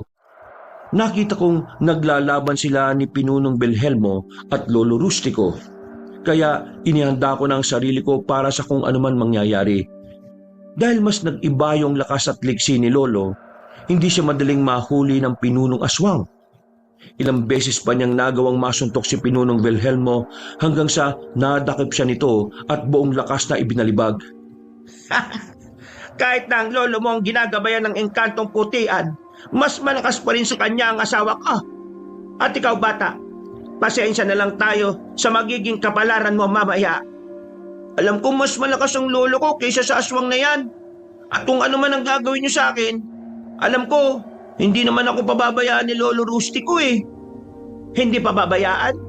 Tingnan na lang natin kung may magagawa pa siya. Hindi nga niya may pagtanggol ang sarili niya. Diyan kayo nagkakamali, Aling Katarina. Tingnan niyo silang dalawa ni Pinunong Wilhelmo. Tingnan mo kung paano paulit-ulit na suntukin ni Lolo ang asawa mo habang iniibabawan niya ito. At bakit? Inakala mo ba na matatalo niya si Wilhelmo sa pamamagitan lang yan? Diyan ka nagkakamali. Tingnan mo kung ano mangyayari, bata. Masdan mo. Hindi. Paano naging ganyan? May mga lumabas na uod sa katawan ni Pinunong Wilhelmo at gumapang patungo kay Lolo. Hindi. Hindi lang dugong engkanto ang nananalaytay sa kaugatan ng mga agkuraw. Sila ay nagmula rin sa mga sinaunang lahi ng amalanhig na nakatira sa gubat na ito. Nang marinig ko ang pag-ungol ni Lolo dahil sa paggapang ng mga uod sa kanya at pagpasok ng mga ito sa balat niya, nabahala ako ng husto. Hindi na ako nakatiis at minabuti kong kalagan na ang sarili ko. Nagulat naman ang bruha nang malaman niyang hindi pala ako nakatali ng mahigpit. Tatakbo na sana ako kay Lolo para tulungan siya, pero bigla akong pinigilan ni Aling Katarina. Nagpumiglas ako, ngunit hindi ko kinaya ang lakas niya. Ang kala mo ba hahayaan kitang tulungan mo ang lolo mo? Hindi! Pabayaan nating magna siya habang kinakain ng mga uod na mula sa katawan ni Wilhelma. Hindi! Pakawalan niyo ako! Tutulungan ko si Lolo! Hindi ako papayag na may masamang mangyari sa kanya. Mga masasama kayo. Tama nga si Lolo na mga wala kayong hiya at demonyo. Bahala ka kung ano man ang sabihin mo, bata. Basta panoorin lang natin silang maglaban. Tingnan mo ang lolo mo.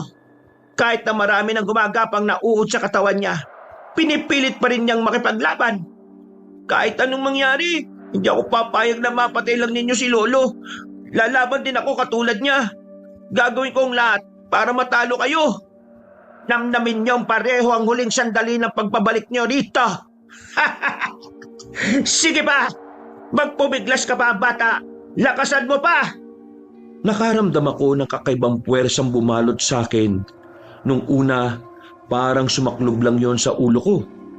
Pero makalipas ang ilang sandali, buong katawan ko na ang nilukob noon. Bago pa man makapaghanda ang bruha, buong lakas akong nagpumiglas sa kanya. Namilog pa nga ang mga mata niya nang mapansin niyang ang kakaibang lakas ko. At nang akmang dadakmain sana niya ulit ako, itinulak ko siya. Maging ako namangha sa kakaibang lakas ko. Kaya noon din, minabuti kong lumapit kina Lolo. Wilhelma! Hindi ang matandang yan ang may gabay! Tingnan mo ang bata! Mas naging maliwanag ang aura niya! Naramdaman ko ang kakaiba niyang lakas nang pumiglas siya sa akin! Sigurado kung siya ang hinahanap natin! Kung ganon, bakit hinayaan mo siya makapiglas? Mahina ka talaga, Katarina. Yan nga ang problema eh. Kanina pa pala siya nakakawala sa pagkakatali. Pero hindi natin yun nalaman kaagad. Hindi siya kumikilos. Ang sabihin mo, wala kang silbi. Ala, dakpin mo ang bata at siguraduhin hindi siya makakatakas. Tatapusin ko lang ang matandang ito at ako nang bahala riyan. Papatay ko na ang gabay niya. Kung totoong ikaw ang ginagabayan ng engkatong hinahanap nila, gamitin mo ang lakas mo para talunin sila. Kapag namatay ako, ipaghiganti mo ako sa dalawang ito. Tumahimik ka. Oo, talagang mamamatay ka. Inuud ka na nga eh, hindi ba? Pero bago mangyari yan, mapapanood mo muna kung paano ko patayin ang gabay ng apo mo. Pasensyahan na lang din kung pati siya madadamay. Magsasalita pa sana ako, pero bigla kong inatake ni Aling Katarina. Nabuwal ako sa lupa, pero bago pa man siya makaibabaw sa akin, nagawa kong makatayo ulit. Namangha pa ako noon dahil parang may kumokontrol sa aking katawan. Pagkalapit ng bruha sa akin, buong lakas ko siyang sinuntok sa tiyan na naging dahilan para mabuwal siya.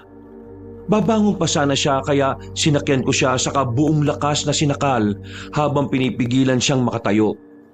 Dahil sa nangyari, hindi ko na naibaling ang pansin ko kay Lolo Rustico. Malakas ka nga, bata. Pero mas malakas pa rin ako sa iyo kung tutuusin. Bata ka lang at wala kang magagawa sa isang bruha na katulad ko. Una, kayo na malakas. Pero sige, kung totoo man yung sinasabi nyo, umalis kayo sa ilalim ko. Gawan nyo ng paraan. Talagang gagawan ko ng paraan. Kung mismo ang papatay sa lola mo. Sige, gawin mo kung anong gusto mo. Pero may tiwala ako kay Lolo. Hindi siya magpapatalo sa pinunong aswang na yan. Oo nga't mamangis siya.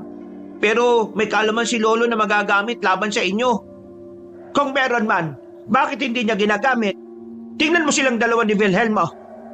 Nagpapatuloy pa rin ang pakikipagpambuno nila sa isa't isa habang naglalabas-pasok na sa balat ng lolo mo ang mga uod.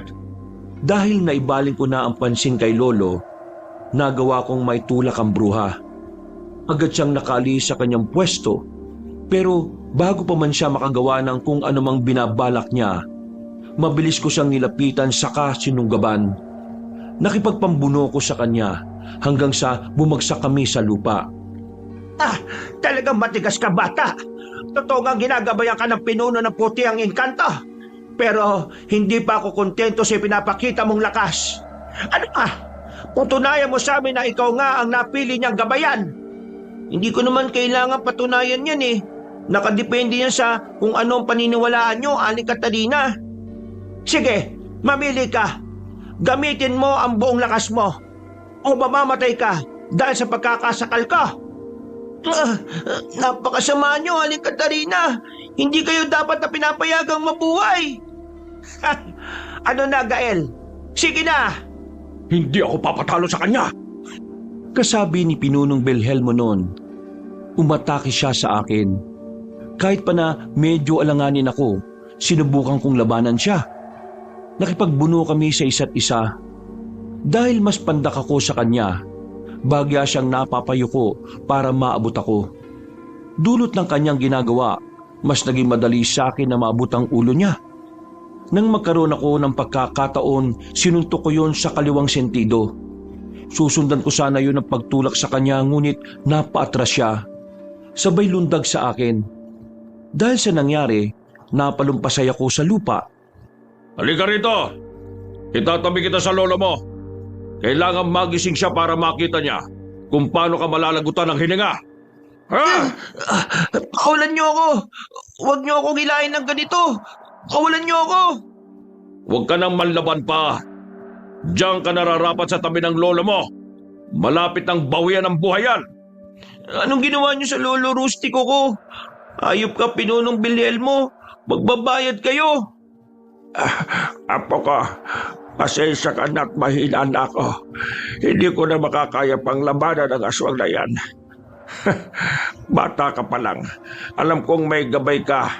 Hindi ko inakala na ang pinuno ng mga engkantong putihan ang gumagabay sa iyo. Lolo, wag na po muna kayo magsalita. Ang balat nyo, may mga butas dahil sa ginawa ng mga uod. Teka, anong nangyari? Bakit nawala mga uod? Anong ginawa mo, tanda? Wala ka nang pakialam, aswang. Itong mga uod mo, pulutin mo ng isa-isa. Lahat sila nanigas at hindi na gumagalaw. Hindi maaari. Kung ganon, sige. Mas maigi nga yan para makita mo kung anong gagawin ko sa apo mo. Napaubo na lang si Lolo dahil sa sinabi ng pinunong aswang. Napaangil naman ang nilalang at mas mabilis siyang humakbang palapit sa akin. Sinubukan niya akong buhatin pero hindi niya nagawa at animoy nabibigatan siya sa akin. Dahil doon, bumuelo siya at buong lakas niya akong sinipa. Gamit ang dalawang braso ko, sinalag ko ang paa niya. Alam kong masusundan pa ang pag-atake niya, kaya tumayo na ako saka ibinalibag siya ng buong puwersa. Tumilapon ng aswang kaya sinundan ko kung saan siya bumagsak. Saktong pagkalapit ko roon, nagulat ako nang makitang nakatayo siya at nakangisi sa akin. Ano? Bakit parang nagulat ka? Nabigla ka ba nang malamang hindi man lang ako nasaktan? Hindi ako nabigla dahil sa nangyari sa inyo. Nagugulat lang ako dahil nakakaya ko yung ibalibag ng isang bata. Huwag kang magmalaki sa akin. Kung kayo lang ng lolo mo, madali para sa akin ang patayin kayo. Pero dahil dyan sa gabay mo, nahihirapan ako. Kung ganon, inamin na rin ninyo na mahina kayo. Sa bagay, hindi nga nyo mapatay ang pinuno ng mga engkantong putian, hindi ba? Mahina! Mahina pala. Kung iniisip mong maawa ko sa iyo, bata, diyan ka nagkakamali. Inatake ako ng pinuno ng aswang. Buong higpit niya akong niyapos, saka ibinalibag. Napahiyaw ako nang tumama ako sa malaking puno. Pagkabagsak ko sa lupa, nagtaka ko kung bakit hindi man lang ako nakaramdam ng pananakit ng katawan. Agad kong ibinaling ang pansin ko sa aswang at napatayo ako nang makita kong papasugod siya sa akin. Noon din, parang may kumontrol sa katawan ko. Sinalubong ko ang pinunong aswang at sa hindi ko maipaliwanag na rason, nagawa kong makipagbuno sa kanya.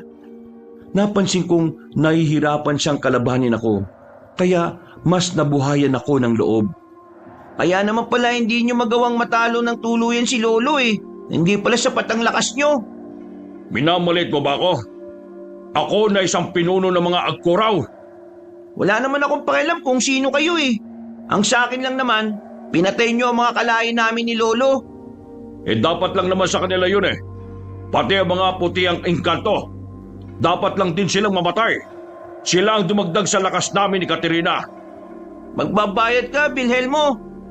Igaganti ko rin ang lahat ng mga engkantong putihan na nagbuwis ng buhay sa kamay mo.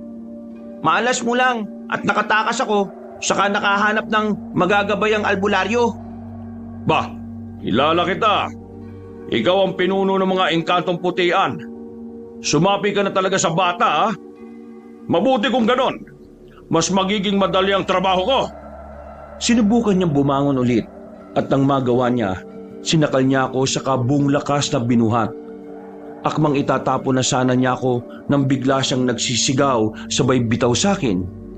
Napatras siya ng ilang hakbang sabay angil. Kaya nakuryoso ako kung anong nangyari sa kanya. Napilitan siyang labanan ako nang ako na mismo ang umatake sa kanya. Nagpatianod na lang ako at tinayaan ang kung anumang kumukontrol sa akin. Ilang beses na sinubukang manlaban ni Pinunong Wilhelmo, ngunit dahil sa nag-ibayo kong lakas, wala na siyang nagawa. Aray ko! Ang likod ko! Sobrang sakit! Tama na, bata! Tama na! Suko na ako! Ha? Bakit ka sumusuko? At bakit maawa ako sa'yo? Naawa ka ba sa mga kadugo namin na pinatay nyo? Pinatay lang naman namin ang kalahi nyo para wala nang sagabal sa amin, bata. Huwag mo akong tawagin bata. Ngayong makarap na tayo, masusukat na rin natin kung kaninong lahi ang mas malakas. Kayong mga agkuraw ba o kami mga puti ang engkanto? Kayong mga engkanto? Sige, ganyan nga. Sakupin mo ang katauhan ng bata para tuluyan na siyang mawala. Hindi ko gagawin yan. Oo, hiniram ko ang katawan ng bata, pero hindi ko kinuha ang diwa niya. Alam niya kung anong mga sinasabi't ginagawa ko. Ginawa ko lang naman ito para maramdaman ko mismo kung paano kita patayin. Umangil si Pinunong Wilhelmo, pero nang subukan pa niyang gumalaw, sinuntok ko siya sa tiyan. Napaungol ang aswang at agad na nabuwal sa lupa. Naaninag ko pa ang bakas ng kamao ko sa tiyan niya. Noon din, inibabawan ko siya at sunod-sunod na pinagsususuntok. Habang ginagawa ko yon, hindi ako nakaramdam ng pagod. Tumigil na lang ako sa pagsuntok sa mukha ng aswang nang mapansin kong medyo nangihina na siya. Yun lang pala talaga ang kaya mo. Ang buong akala ko magagawa mo akong patayin sa isang pagsuntok lang. Hindi ka nga ganun kalakas. Sinadya ko talagang hindi ka muna tuluyan, no? Gusto kong malasap mong daan-daan ng kamatayan para maranasan mo rin ang naramdaman ng mga biktima mo. Hindi na kailangan. Kapag nakikita ko mga mata nila, alam ko nang nasisiyahan sila sa kanilang pagkamatay. Talagang ang may sa demonyo ka, aswang. Pero ngayon, magkakaroon na ng hustisya. Sisiguraduhin kong ang dami mong sinasabi. Etong bagay sa'yo. Dahil napansin kong gumalaw siya at susubukan sana niya akong sakalin, buong lakas ko siyang sinuntok sa sintido. Napaangil ang aswang pero inundayan ko na siya ulit ng pagsuntok hanggang sa halos madurog na ang mukha niya. Nang mapansin kong sobrang hina na niya, umusog ako ng kaunti saka lumapit sa tiyan niya. Naging masama ang kutob ko kaya minabuti kong ipikit na lang ang mga mata ko.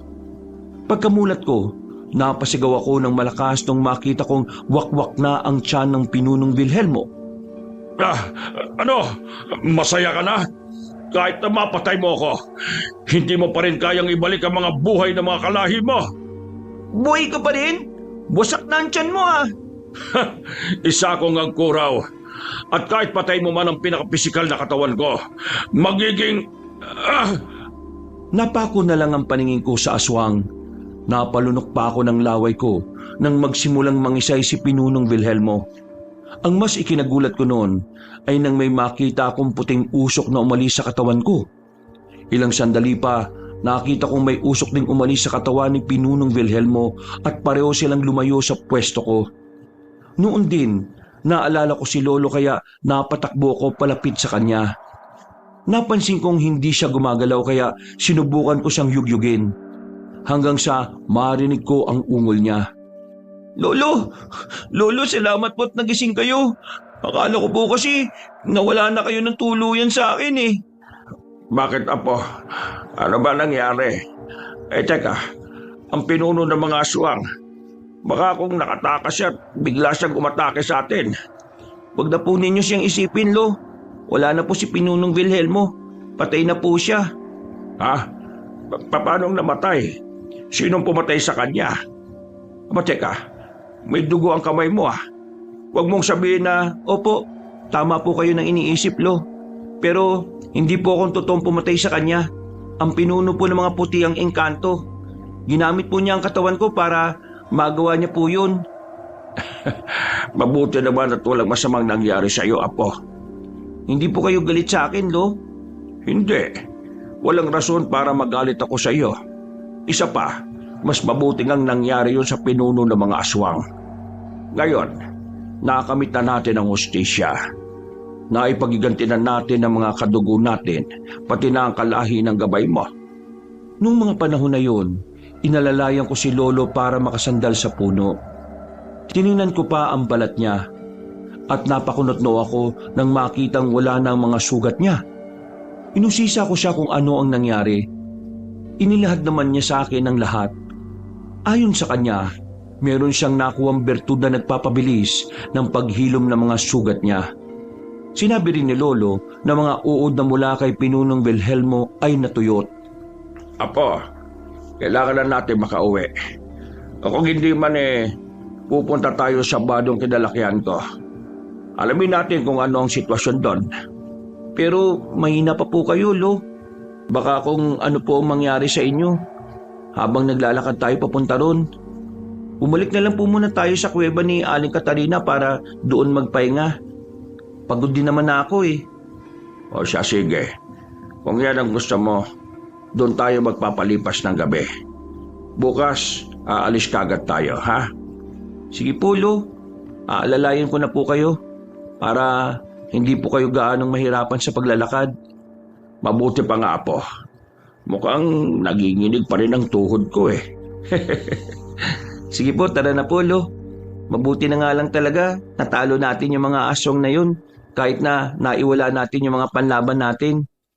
Oo nga eh. Pero kung meron tayong sandata laban sa kanila, sigurado na hindi naman tayo gaanong nahirapan eh. Hindi na siguro aabot ng ilang oras ang pakikipaglaban natin sa kanila. Ang akala ko nga po, may masamang nangyari na sa inyo eh. Kanina po kasi hindi man lang kayo gumagalaw. Iniisip ko na lang po na baka nawalan kayo ng malay. Siguro hindi ko na kinaya ang pagod, Apo. Talagang ang matanda na ako. Kahit pa anong tangan ko sa katawan, napapagod na ako. Mabuti na lang talaga't nandiyan ka para umalalay sa akin. Obligasyon ko naman po yun, Lo eh. Simula po nung bata ako, kayo po ang nag-alaga sa akin. Kaya ngayon, ako naman. Ikaw talaga, Gaelo. Hindi mo yun obligasyon. Saka wala rin namang nag-utos sa akin na alagaan ka eh. Kusang loob kong ginawa yon. Dahil sa pag-uusap namin, hindi namin namalayan na nakarating na kami ni Lolo sa bukana ng kuweba. Nung una, naisip namin na sa labas na lang muna kami. Pero nang mapagtanto naming mas delikado ron, minabuti na namin pumasok. Pinisandal ko siya sa pader ng yungi para hindi ganong mahirapan ang pwesto niya. Sinubukan pa namin ni Lolo ang matulog pero hindi namin magawa. Maghintay na lang tayo ng pagsikat ng araw, Apo. Kapag naging malinaw ang paligid, pupunta tayo sa dati naming baryo. Ano pong binabalak niyo pagkatapos, Lolo? Gusto kong doon na tayo manatili. Kahit wala na ang grupo ni na Pinunong Vilhelmo, malakas ang kutob kong meron pang mga ibang uri ng aswang na magsusulputan dito. Paano naman po yung bahay natin sa kabilang probinsya? Pupuntahan naman natin yon kapag may oras. Hindi naman natin pwedeng pabayaan yon. Sige po, kung yan po ang gusto nyo, Yun po ang masusunod, Lo. Kumanda ang mga aswang na yan. Ngayong nakabalik na ako rito, iisa-isahin ko sila hanggat kaya ko. Tutulong po ako sa inyo, Lo. Nakaya ko naman pong makipaglaban sa kanila eh. Saka na, Gael. Masyado ka pang bata para manugis ng mga aswang. Sapat na ang naging pagtulong mo sa akin laban kina Pinunong Belhelmo at Katarina. Teka po, paano po kaya tayo napunta dito? Kung tutusin po kasi, malayo naman po ang probinsyang ito. Kung lalakarin lang natin. May dugong engkanto ang mga aswang na nakalaban natin. Dahil doon, madali para sa kanila ang dalhin tayo sa pamamagitan ng mga engkantadong lagusan. Ganun po ba, Lo? Kaya naman po pala nagawa nila tayong dukutin ng ganun kabilis eh. Nagpatuloy ang usapan namin ni Lolo hanggang sa tuluyan ng naging maliwanag ang silangan. Kahit na hindi pa rin nawawala ang pagod namin, nagpasya kaming magsimula na sa paglalakad patungo sa baryo nila. Dahil matagal na rin hindi nakakabalik si Lolo sa nasabing probinsya, minabuti naming magtanong sa mga tao. Nalaman din namin na ang sinasabing baryo ng mga aswang ni Aling Katarina ay pinapatayuan pala ng maliit na kapilya. Nang makarating kami sa dating baryo ni na Lolo, nakituloy na muna kami sa isa sa mga pamangkin niya. Ano Apo? Ayos lang ba sa'yo na tuluyan na tayong bumalik dito? Halos wala rin namang pinagkaiba sa dati nating probinsya eh. Oo naman po, Lo. Halos lahat ng mga pagkain dito masasarap eh. Sino ba namang hindi gugustuhin ng lugar na to? Sa bagay, ako nga rin eh, ang mga luto ng mga taga rito isa sa mga tumatak talaga sa pagkabata ko. Hayaan mo, kapag dumating ang kaarawan mo, magluluto tayo ng masasarap na pagkain.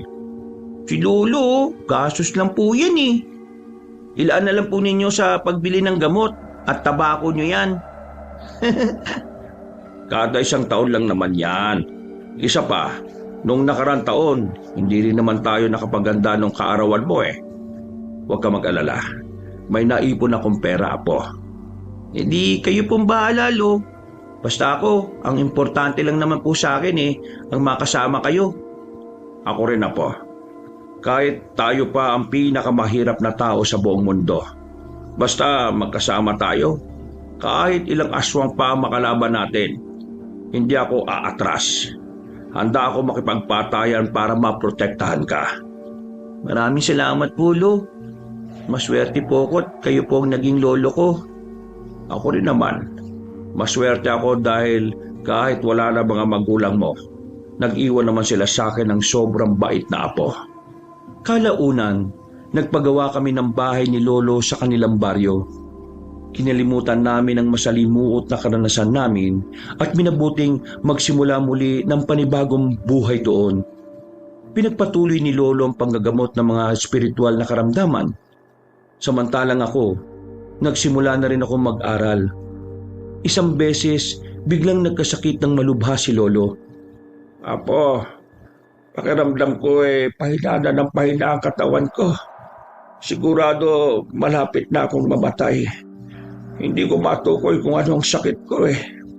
Huwag po kayo magsalita ng ganyan, Lo. Gagawa po ako ng paraan. Gagamutin ko po kayo. Paano?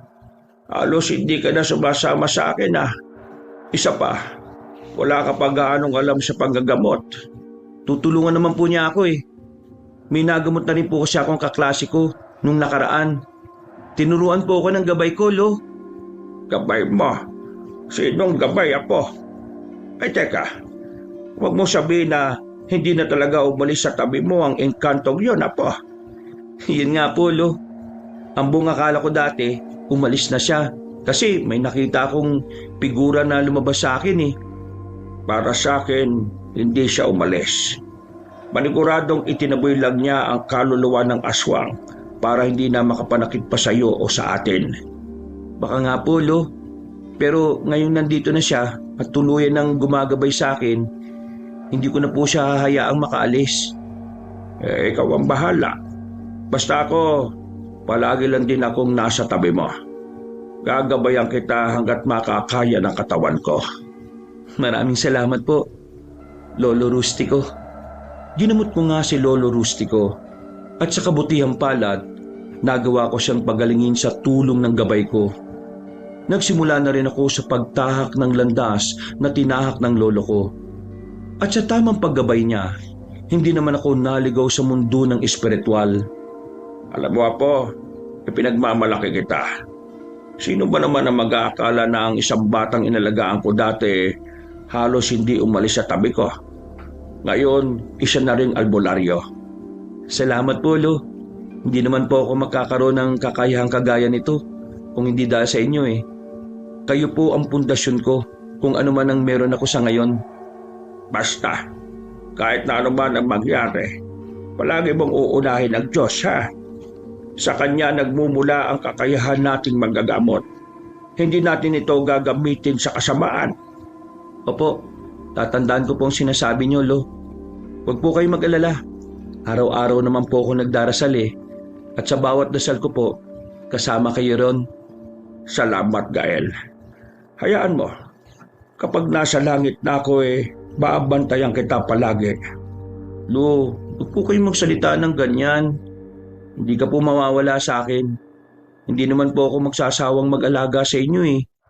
Diyos lang ang nakakaalam kung kailan niya na tayo kukunin. Basta ako, kung kukunin man niya, alam kong magiging masaya siya. Ginawa kong lahat na makabubuti sa kapwa ko. Gusto ko din pong maging kagaya niyo, Lo. Gusto kong tumulong at pumrotekta sa kanila. Kung sa pagiging albularyo, wala tayong problema dyan. Ang ayaw ko lang, maging isa kang manunugis ng aswang. Ayaw kong maging masikip ang daan mo. Kapag marami ka ng mapapatay na aswang, mas lalo ring dadami ang kaaway mo. Kung ganun po, hindi na po ako magiging isang manunugis. Kahit po na albularyo lang ako, makakatulong din naman po ako eh. Tama ka riyan, Apo. Tama ka. Namuhay pa si Lolo ng halos 70 taon at pumanaw siya noong panahon ng pandemya. Sa ngayon, may asawa at anak na ako at nagbabalak ng iwan ang pagiging albularyo. Subalit sa tuwing naiisip ko na ito lang ang tanging pamana ng mga ninuno ko sa amin, nagdadalawang isip ako kung hihinto ako o magpapatuloy pa rin sa panggagamot. Mga kabangers at mga kayanggaw, bago po tayo magwakas, nagpapasalamat po ako sa muli niyong pagsubaybay sa ating magandang kwento ngayong araw na ito. Kung medyo nabitin po kayo, sana po'y dalawin niyo rin ang dalawa nating mga channel, yung Pamela Clamil at yung bagong-bagong channel natin na Kabanong version 2.0 kung saan meron na pong moving images doon. Kaya parang nanonood na rin kayo ng pelikula. Habang napapakinggan nyo rin ang magandang narration na meron na pong music and effects. Kaya mas maganda po ito. Huwag niyo pong kalimutan na mag-subscribe para makasama po kayo sa first 100,000 subscriber ng channel na yon. At para hindi po kayo mahirapan na hanapin ang nasabing channel, ipipin comment po natin ang link ng nasabing channel. Hanggang sa susunod na kwento, wakas!